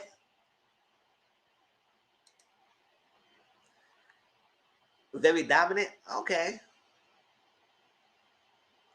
So he like women who could run over, who could rule over. And that's why he said Melody has the mouth and Destiny has the mouth. And men don't like men like women who have opinionated. Nobody want no doormat. I want no doormat person who would just not say nothing. I'm just running. No, you have an opinion. That's a whole partnership is about. Very good. So I said, oh, okay. I said, Maurice. I said, boy, you lying. I don't know why you say that. Act like you did not know. But you didn't tell your wife. I said, that's the whole thing. You never tell your wife anything. Shoot, to lie it off. He said, I don't think it. So we're gonna impasse. So he don't believe by leaving it would make a difference. No, leaving when it tell your friend that you're not down with that. And should have told Kip or Melanie. Now you try to tell him, no, stop it. So y'all both were condoning it. Now whole thing about Martell saying that Marcel might have 20 girlfriends, it's some truth to that. I don't think it's true about 20 girlfriends, but it's some truth that Marcel probably dibble-dabble in something in the past. The fact that he's comfortable with his side chick, when you have an old friends group, and Melanie was one of the people who brought y'all into the show, and y'all gonna just be like that and not say nothing, and y'all knew way before I knew? Hell to the no. Y'all are some fake friends.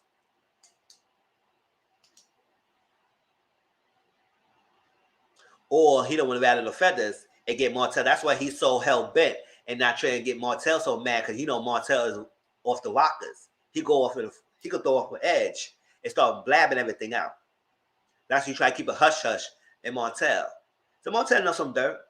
The fact that y'all comfortable with this girl on a guy's trip and y'all be around and knew before Melanie, then y'all comfortable doing anything else and y'all know each other dirt. Now I'm not saying Maurice is part of it. Maybe he is, but that was very alarming that he would try to lie like that and do that and say it's influence being there. Influence of what? What are you trying to do? You been a political commentator or something? What's influence? I was so don't do when he said that. I said, what? Boy, bye. Oh my gosh. Like I said, Kimmy needs to watch out.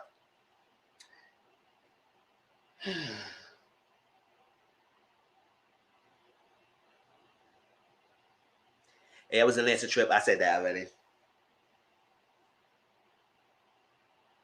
All right, so they went on the break. So after that whole segment, it was very difficult for Melanie to sit through all that about finding out that they knew about it, everything. She's act like she didn't know. The only person in the stage who didn't know at that time was Kimmy.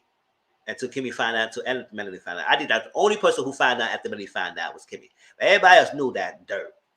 And trying to play it off they didn't know. Please. Girl, you're not going to say nothing. So they went on a break. That's what I'm saying. What influence? Boy, wow. It was on a break, and Melanie had an issue about all the line of questioning, bring her relevance in the show, and all that stuff. And her mom Vanessa said everything because Melanie said she hates Huntsville. And I understand that because, listen, also confronted Mel knowing about. Yes, also confronted Mel knowing about. Yes, he did. Confident all he knew about this girl. And he trying to play it off. And then that first season, that's what makes the first season stupid. Because I said, you know what? He admitted to these Maurice and Marceau about seeing this girl and having a relationship. But if Melanie found out 2 or 3 months after y'all found out, y'all knew about it.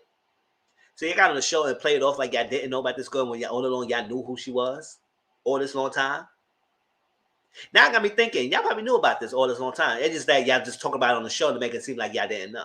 So you had a conversation on it so he could bring it out on the show and say his piece. Well, y'all know he was screwing around with this girl all this time. Remember, Melanie found out a little bit before the show airs.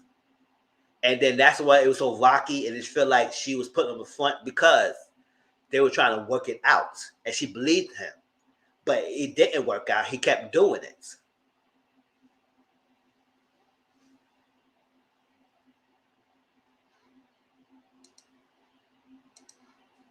No, Love and Marriage Huntsville is good enough because it's giving us drama that is not too fake contrived drama like other shows.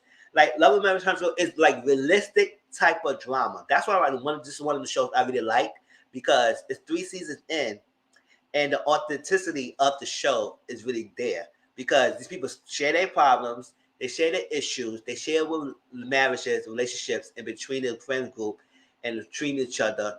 They show Melanie and Martell in the same space as the other people, even though they're not married anymore, showing how their walks of life is. Even though it's a reality TV show, they can't show everything because they cut some scenes out. But at the same time, it does give us the realistic realness of what relationships are, and not every relationship are perfect. There are some good ones, some bad ones, and they all have this thing going. So yes, in the show, but at the same time, I think this one of the shows that really seems very realistic to me, and it doesn't seem contrived. And it's also realistic because it plays out on social media too as well. So, we live through them lives, so like that. And it's like every walks of people in the stage is someone that we can relate to, or so like that, or know someone who's going through the same situation as any of these one of the cast members. And I like how open they are and revealing and speaking up. And so like that. So Love and Marriage Huntsville is one of the good shows, reality TV shows. If you want to get into it, that you don't feel like it's contrived, this is a show to watch. Like that. I know some people don't want to watch it so much because there's too much going on, the side chick and everything. But hey, this is reality. But it's a reality TV show that is really good. And it's not like, you could tell if some reality TV show is too fake. It's not one of the shows. I think it's really realistic. Like that. Let me see. So she was saying she very don't like Huntsville because it's very depressing. And I understand that because I could imagine that town is very small, that everybody know Melanie and know what's going on. And the fact that they had children, and I guess in her state, since the custody agreement, she had to prove that he's unfit. Well, he loves his children, so we can't knock him off of that. He's a bad husband. But at the same time, we know he's acting with his children alive and stuff like that. So the judge might not grant her to get full custody and to leave the state. So she might have to stay there and interact with this guy as long as his agreement. Unless the judge court order her to, she can leave the state and change it, or he get permission. That's not gonna really happen. So there are some states that's like that. I think New York is one of them. I think as well, or it's probably federal. But I don't know. I think some states has laws that put in place that you can't leave the state without the court order issuing, especially if that's part of the agreement of your joint custody once you get divorced. That's what some people be miserable. Miserable staying around. So Destiny came on set. And she joined the stage. I don't have no picture of Destiny, but she had this big old hips dress, and she had like a curly puff hair, kind of like a Diana Ross inspired kind of hairstyle, but it's not afro, it's more curly. So, what was it? So she came out. So this whole thing about Destiny and sharing what's going on in her relationship and her divorce and everything, Carlos keep mentioning that, he doesn't know. He doesn't have money to take care of him. And he constantly breaks his ex. I don't know how good he is. That's what I'm saying. That's what I'm saying. Yes, he does degrade his wife, and he does have money and everything, but I don't think she can prove that he's unfit. And she had to really prove that he's unfit. And I don't think that's going to allow that. So we'll see. But she can't leave the state right now. She can't leave the kids because they got to join custody. And I know that's depressing, but it's like she can't escape it. And Huntsville is so small as it is. So we find out Destiny, Destiny, a lot of people have issues about Destiny not speaking up and not sharing things because she wants everybody to share their things, but she don't really share much of her. So we don't know what's happening, what causes divorce and everything. Even though she still doesn't really explain exactly what leads to divorce, but she gave minor detail of what's happening. And I think part of it is that Carlos can mention that some things she can't say because they're legal contracts, legal binding documents that prevent her from saying some things on the show. And if it does get aired out and they break it, they could have a lawsuit. So that's part of the reason why she can't say two things. But she said that she really, at the time when she initially filed divorce, she wanted to fight. So that's why she wasn't saying much of it. And also for the sake of their child. I said, okay, that's an easy answer. But the real answer is that it's some things that you cannot say, girl. You got a gag order that you can't say things. I don't know if she's going to even mention it, but it's some things she can't say because she really still a guard of information that's released it. So I guess there's some things put in place that she can't say things. So she did say they be married for 5.5 years and they be married for close to 2 years. And the last name thing wasn't a big deal in the relationship. But she doesn't say what was the big deal that may cause the break until they get divorced. But she did tell us that LaBarrick filed for divorce 3 weeks after she gave birth to their son-in-law. I said, oh, snap. Even Carla King was like, hold up, what? And Carla King's the producer of the show, he didn't even know that divorce was filed 3 weeks after the birth. I said, oh, child, he ain't wait nothing. Now, it's a whole stipulation thing about how the baby might not be, I will not jump that bandwagon. The baby not be that little bad. That's the reason why he get divorced. I will not jump that bandwagon yet until we got hardcore proof and anybody coming out saying that she messed with something. She did say when they were on breaks and her little bad was on breaks, I think she may have alluded to entertain other people, but they were on breaks. But no, she didn't cheat while they were together. Or she didn't say he didn't cheat either. So we don't know what the reason why they got divorced. But we just know that he divorced her. He filed for divorce 3 weeks after they had the baby. But he just said that he come around a lot and co-parent for the child or how he want to co-parent and cook and thing. Still have that little family type of atmosphere, even though they're not together. And the last name kind of thing was a big deal about legacy. That's the whole thing about it. Like a lot of guys want their kids and people and their wives have their last name because it's the whole pride and legacy type of thing. At the end of the day, if it's a deal breaker, Kimmy said it was a deal breaker for Maurice if he didn't have his name. I said, what deal breaker for who? Please bye. Oh, well, okay, whatever. I don't know if I ever get mad. I want to change my last name. I like my last name. I like my last name right. I'm pride in that. So I would hyphenate my last name if I ever get married and we go have a hyphenated name. Now, if that person ain't with it, I said, okay, I don't know what to tell you because we both man up in the situation. Ain't nobody forgetting female changing my whole name and you keep your own name. That's not stupid. We hyphenate our names over here. And if I kids, we're hyphenate. If we had kids, we talk about that later. But we ain't having no freaking one pride and they freaking thing, and I'm up here trying to make sacrifices over here. No. Or other way around.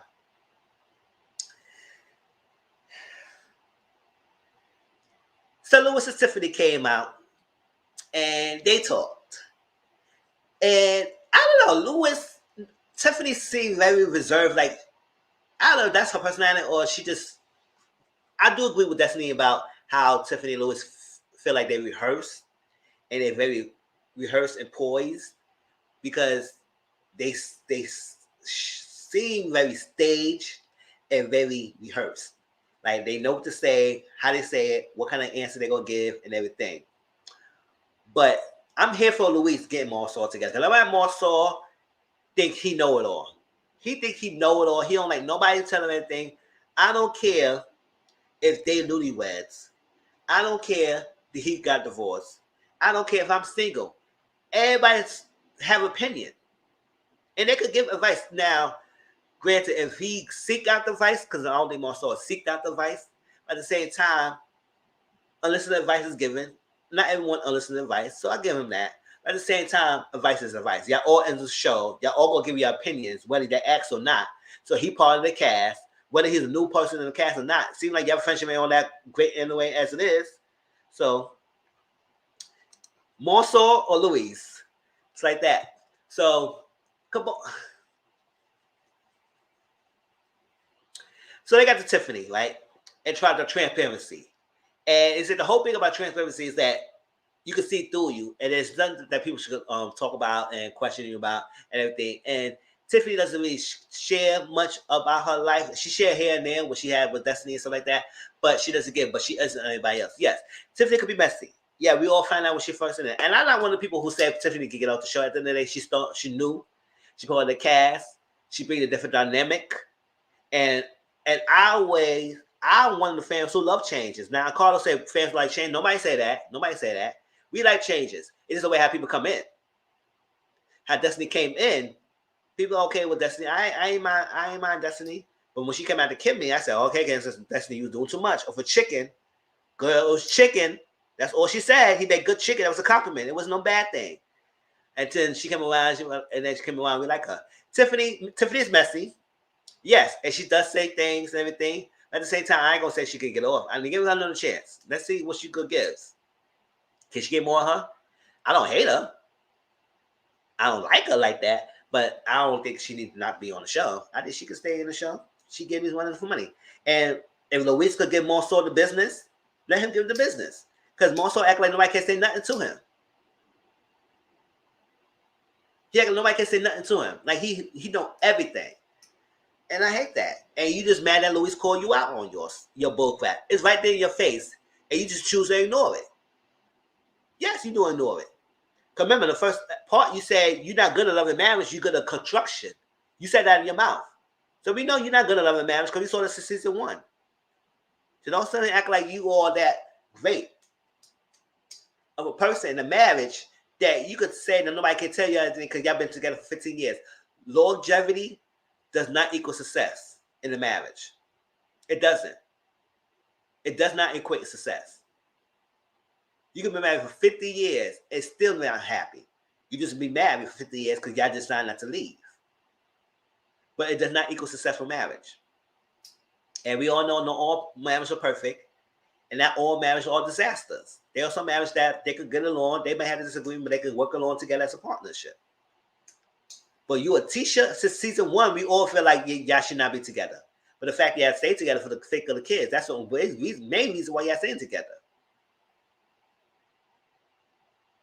And then she had no back man to leave your ass. Yeah. Tiffany got her ball in some moments. Yeah, because I didn't like how she came in with that monster. I didn't like that at all. I hated that. Definitely I didn't like how she came off with that. I said, girl, you got to explain your own TV. You can come in here. Now, what Tisha was saying about Tiffany, Tisha, listen, girl. Anybody else, nobody going to jump up and give you all that deepest darkest secrets or tell us one thing.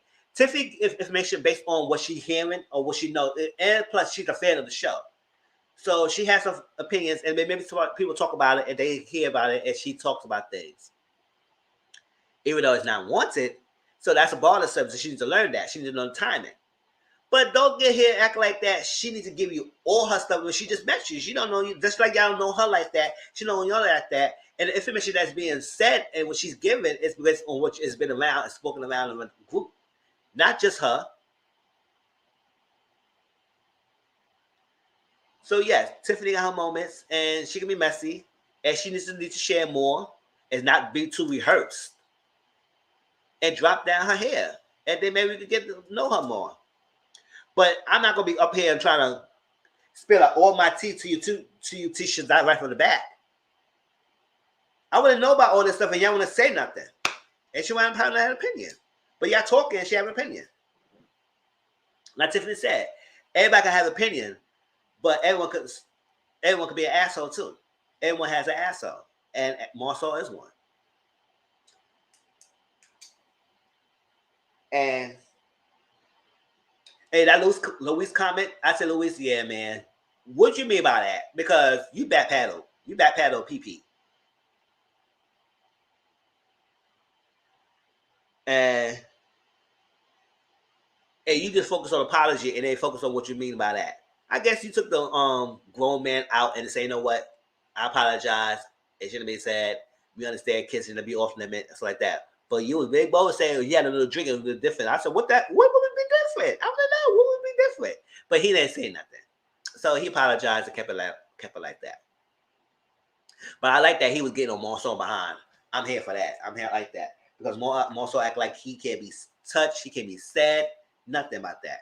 Now, Kimmy would say, you talk about transparency, you want to know about us, but you don't say nothing. I said, Tiffany needs to be open a little bit more, but she needs to get to comfortable for y'all to be open up more and say more about her life, and she can be open and say things.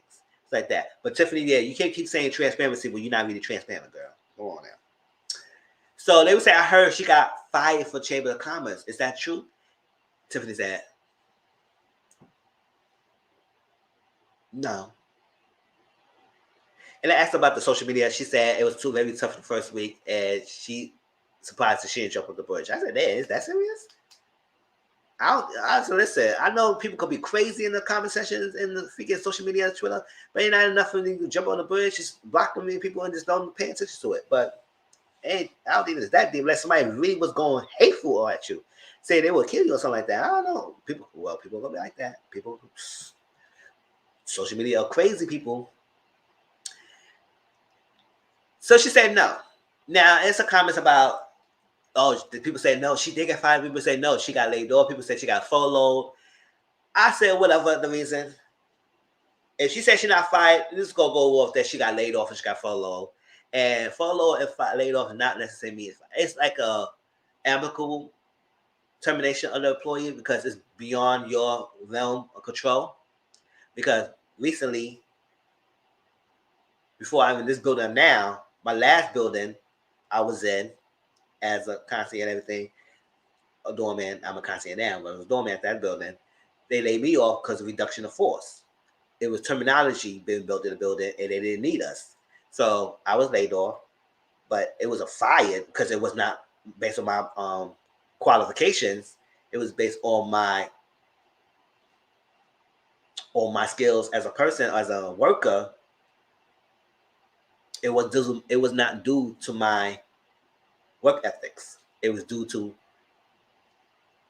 the ethics of the freaking company. They had to let go people, and they had to let go some people. And I was one of the people that got let go. So it was a fired. It was laid off. And you could collect benefits if you get laid off because that's not something beyond your control. But if you get fired, that's in your record. Now the layoff could be a record too. But it's not like if you go to another job and say, oh well, what you did. No, it's not. It's beyond your control. So I don't know. Maybe she got laid off or she got furloughed, whatever, and the company was not continue on, whatever. And if she did get fired, whatever, we find out more. But it was reputable about that. Oh, I heard. And when I heard it was a reputable source, I said, I don't care how reputable source your source was. Go tell me when I am or when not. I know what the hell happened to me. What you heard. I said no, Point blank period.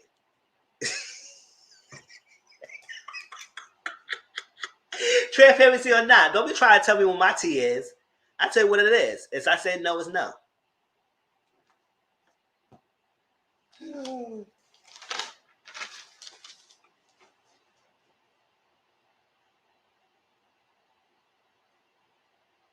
Oh yeah, so this last part got me. I really like teaching like that anyway, so I still don't like her like that. She was saying, I hate when new people come in and got some opinion about my relationship and our opinion. They need to respect our name and respect our marriage because we've been together for 15 years. I respect who marriage. Your marriage does not mean being married for 15 years does not mean that you are the staple person for everyone to look up to. Then it was bound down to you. Who the hell are you? Who are you and Marcel to think that y'all are the staple marriage because y'all been together for 15 years, that nobody can give you advice?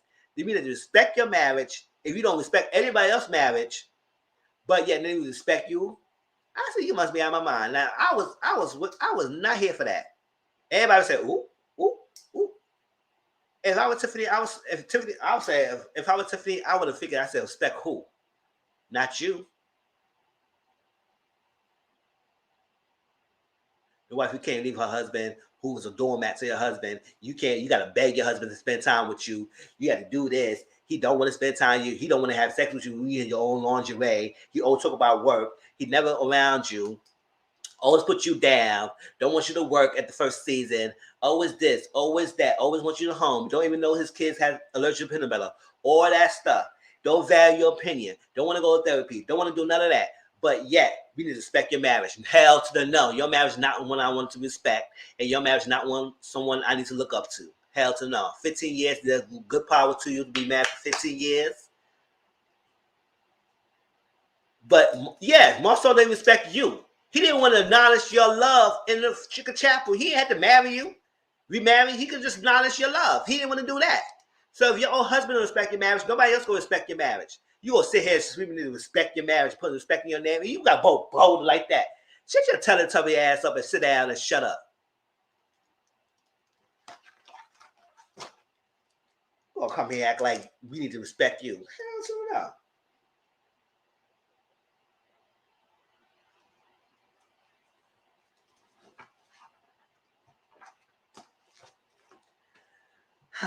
But that was the last thing.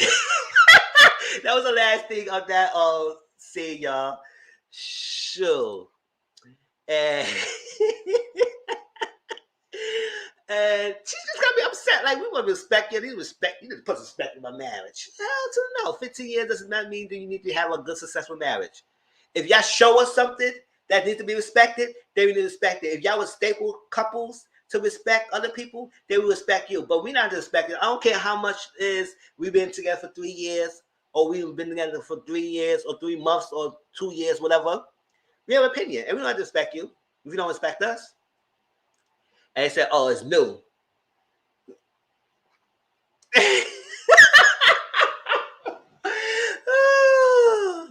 No pressure. What he said? What he said, girl? What he said? No, I didn't see it because I don't follow Marcel. I only get information when Empress Show or Empress Video posts stuff up on her channel, and I find out some tea.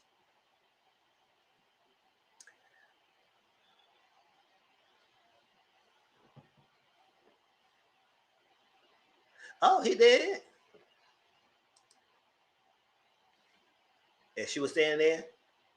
Why he would drop the? What he picked? What he dropping that for?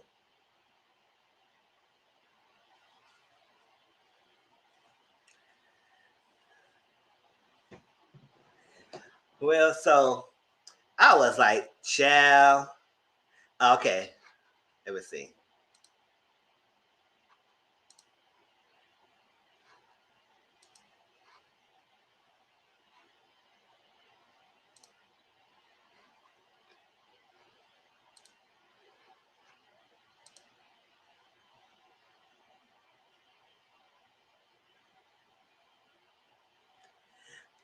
Oh,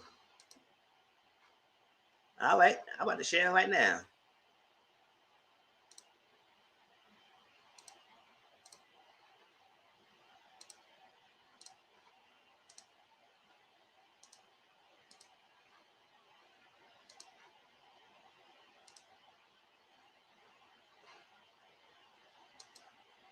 Oh, for God say he wasn't there. You was definitely there, bitch ass. I don't know. Oh, I ain't looked that close to it. Let me see. Yeah, I don't think that's her. I think that's somebody else. But it was a guy's trip, and Arion was there. Mm-hmm. Look at them. Look at them. Look at that freaking deboing. Uh-huh. Whatever. Let me see. Tracy called it though. One soul side see the show, and he wants them to feel comfortable. Yes, he is. Oh, Arion in the book. I see that. In the back. Oh, okay.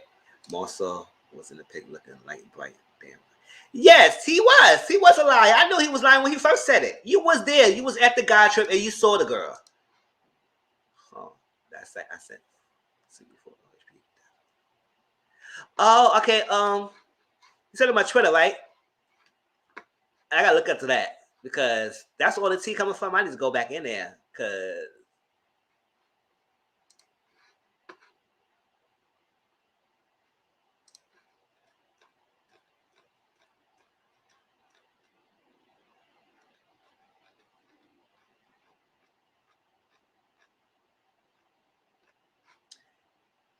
See, yeah, do me a favor, you can resend it to me so I can get that website because I don't think I have it anymore. I don't think that was her, but it was some female. Yeah, I don't think that's Arion, but it does look like somebody else. In the back, it looked like her. Let me look again. You so silly, Mizzle. Got me cracking up. Thank you. Oh, sure.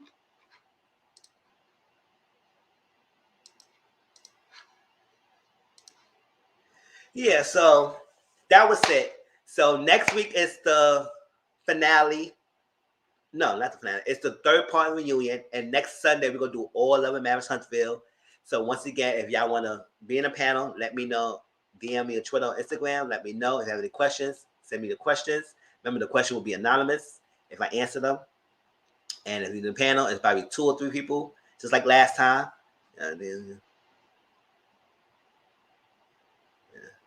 Yeah. Yeah. Resend it to me again of the website. So I go in, I'm going to it. Yeah. So all that men is full of it. They knew about it all before Melody found out.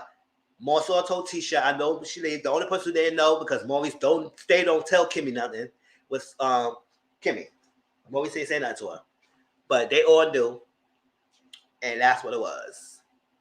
And because you had different conversation with them, doesn't make it right. No, it doesn't make it right because you should not condone that. I don't care how many phone calls you have between Melody and Montel.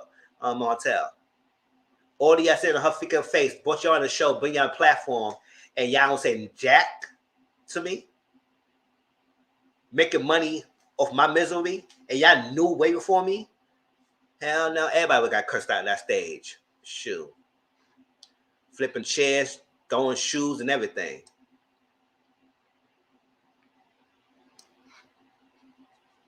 I said, you know he got on no cast because everybody loved this set core cast. That's why I said I ain't mad at Tiffany and Louis coming in because we need new blood. Now Tiffany needs to stop being so messy that we can understand her, but and stop being rehearsal poised. But if they come back next season, which I think they will, then we need to see more of them. And more of their storyline instead more of being other people's mess. Destiny will come back. We all know Destiny will come back. And hopefully we see more of her getting her life together. And of course we can't she probably can't say much. Then that's that. Yeah, I mean like I like that either. But like I said, I can tolerate her. She's part of the show. She bring the mess. Her husband called more so out. He doesn't like it and everything. And everybody's still sitting there. Even Montel was defending the Louisa weapon. Because at the end of the day, y'all, it's a group setting and all stuff. It's a group dynamic. Yes, y'all know each other, but it seemed like y'all don't really care for each other like that. Because y'all did. Y'all would have been told me about this chick. Said the only thing he really knew about you is your son got a haircut. I holler, yes. Because she did mention that the son haircut that she missed the moments. Yes. I mean, she said other stuff in the season, but not to the point that every time they get together, she wants to know, or she heard different things, so she had an opinion, and it was my ask her. But at the same time, Tisha, like, who will come out and you just met them, go come out and give you everything about them? Nobody. She got to open up and everything. And I granted, I said most of the information that Tiffany heard or responded to is what y'all be saying about her and stuff. Except for that little thing when she came with that monster stuff. I still mad about that. But she got rant on my review about that, so I cut slack. But but yes, girl, you ain't off the hook. Did he get? I don't think he got a business license yet. He better get it. Sure. He ain't get no business license yet. She know all that. And they gonna say, I need to respect. She needs to respect the side chick. I said, not the side chick who be disrespecting me. Call my freaking phone. No, call my house. Call the freaking phone that was in the kitchen scene and telling me I'm not speaking to you. I want to speak to Martell. All that stuff, throwing stuff like that. Send a live video said, oh, he eating my pee like a champ, and you still with him? Like you gonna do something? Like she should respect you. And you stay doing that, Martell. Always want to check that girl, but you're not with her. Get out my face.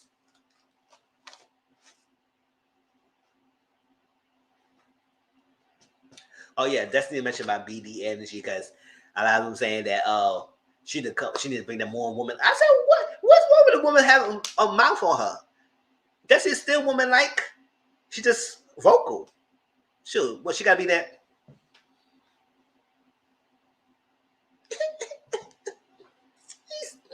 No, she didn't do all that. She vocal. And what's wrong with that? Fuck out of here. All that. Trying to clown her like she had a else.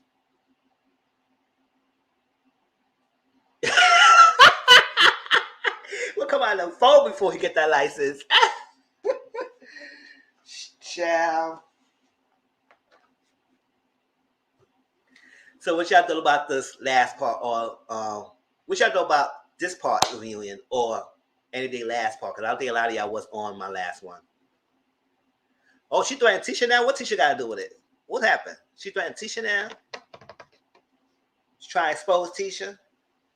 Try to teach a young man ain't all that innocent. Like I don't think none of us think that Marcel was innocent. He might not do nothing now, but I know we know he dibba dabble. The fact that he comfortable with what's going on. Yeah, all trying to make Martel. Yeah, Martel lies, but Martel don't lie about everything. He knows some dirt, and he know what y'all doing. Y'all go all the way to Atlanta for a guy's trip. Why the hell y'all ain't doing it in Alabama? I don't. Granted, y'all do go away, but y'all go away and y'all always go away for your trips and having females around. Child, what kind of guy trip y'all having?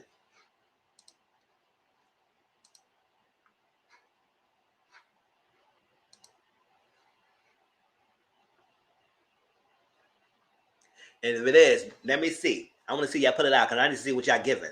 Because y'all act like y'all got all these BDEs. I need to see. Also said last season that Melissa has no room to talk, so I bet she has to see. She said teacher better stay before she hurt her. She better stay before she hurt her feelings. I do believe she got some. Listen, she ain't been around this friend group for a long time for nothing. Unless she got some tea, she better have substantial proof. Don't come say you got tea, you got no tea, girl. Then everybody clown you. Everybody clown you now at the same time. You've been around this friend group long enough to know something. 5 years.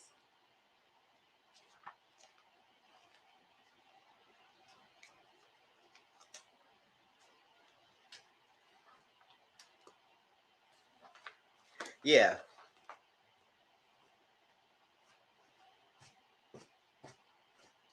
And the reason why people say stuff when it came out, I said not necessarily. Not necessarily. If you got people who know they got a lot to lose and they want to put their business out there, they will keep quiet.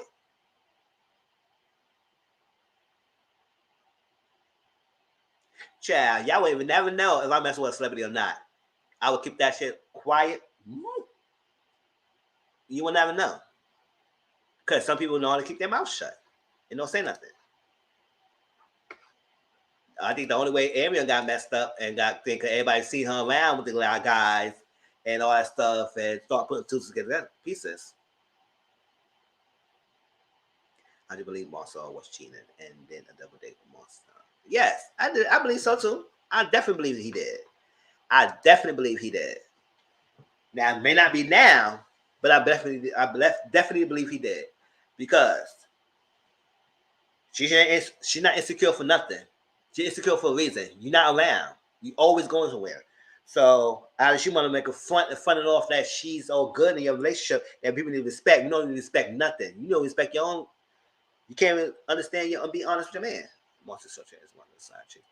So yes, the chick that will not say nothing, who will keep their mouth shut. They could be right next to you. This chick could be sitting right next to you every night eating dinner, and you would never know she messed with your man because she's quiet like that. She keep it cut, hush. And that's the chick that Marcel probably dealing with. That's what people say, oh, well, stuff would have came out already. How you know? Because there are a lot of side chicks who got that old mentality that as long as you don't try to put your hands on me and disrespect me, as long as I get what I want and you pay whatever I need, I'll keep my mouth shut. I'm not going to be caught in your thing. I stay in my schedule. I do this. I do that. Listen, those 9 side chicks, very different from this 2001 side chick. Yes, 2021 side chick wants to tell it all. Tell it all. He paying your house. He paying your car. He getting secret bills, paying your money, getting your hair done, and stuff like that. All secret. The only thing that you don't have the title. Do all that aside. Getting D down when he want to get D down. But the fact that he's not claiming, he's not leaving his wife after he's... Listen, y'all should know this game by now that it's the same thing. Little baby. Oh, my gosh. So, on the game. The 21 side chicks. So, ooh, married and engaged. I ain't that chick. Your cousin know what she doing, huh? I can do that, but hey, that's her life. So I ain't no problem knocking nobody in their life. But Lord, she careful. But people, listen. I'm not willingly being nobody's side, please. If I unknowingly been someone, then I probably not unknowingly been somebody's side. You know what? I have been somebody. No, somebody ain't tell me afterwards we did something that he married. I said, what? And after that, I never saw him again. Fuck out of there. I ain't done Mizzle. I don't want no man coming to my fucking face, hitting me up, saying, what the hell I'm doing with your man.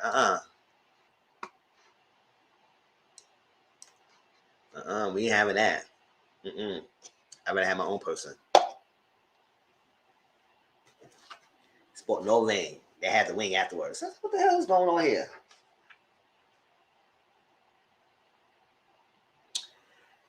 But yes, y'all. That was Love and Marriage Huntsville. That was the end of my live and everything. It was good. So tonight, after the panel, probably do the power. If y'all didn't see yet, we do a power watch along. I'm just going to do power. That's it. And tomorrow evening, the Love and Hip Hop Family Reunion Part 2 is coming out. And maybe I'll do a watch along for that. What time will come on? 8 o'clock? So it'll get recorded at 8 o'clock. I could watch it around 9 o'clock. So probably around 9 o'clock Eastern, we do the watch along for that. Because it'll be DVR'd. And the next Sunday, we do the Love and Marriage Huntsville live. And who?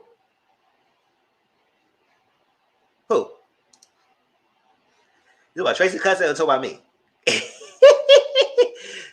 Oh, it's about the Love and Marriage Huntsville. I know.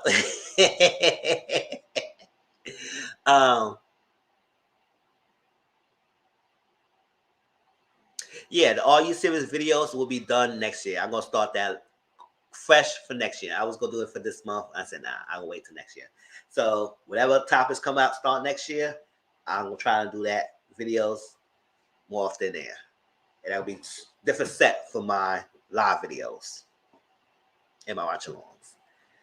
But other than that, anything else I last thing to say about anything that we discussed tonight before we get out of here and we have a little break, an hour break before the next live, the panel tonight? Let me share the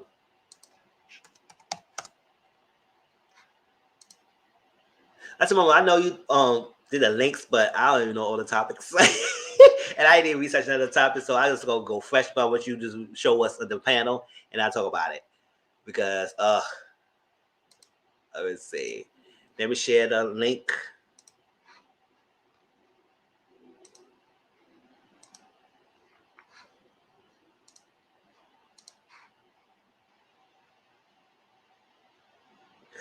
Tracy, she said your cousin. Let me see. Panel tonight.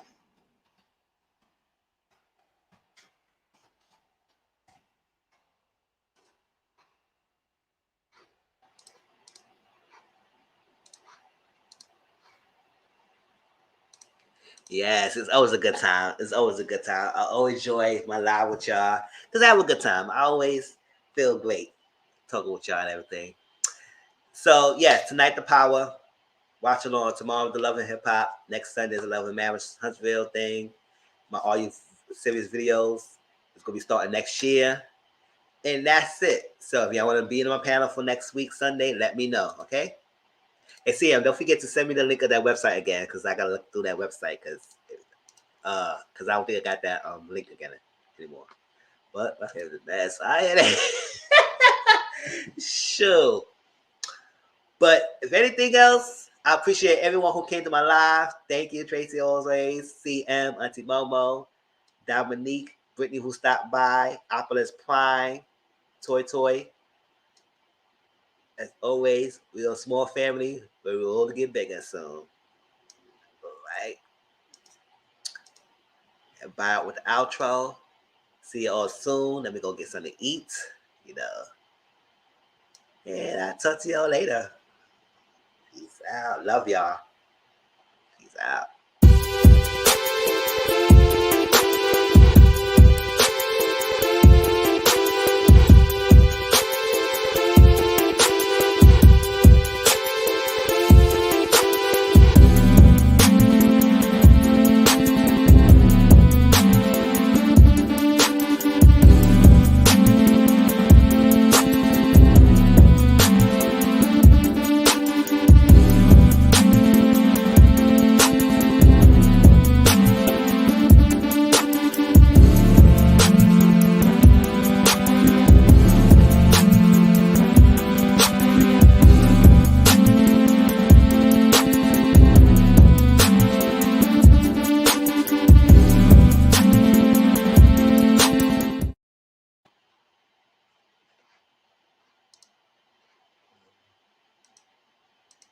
AJW as well. I forgot to use those. Can use in the bushes. But thank you as well for joining in. All right, talk to y'all later. If y'all in the panel tonight, see y'all tonight. If or not, watch alongs, and I'll see y'all next week. Okay, y'all have a great week, blessed week. The temperature around there is up and down lately. I don't know what's going on. It's all like in the low 50s, early 60s, and last week was like 40s. So I was like, what the hell? This weather is bipolar. I don't know what's going on. Talk to y'all later.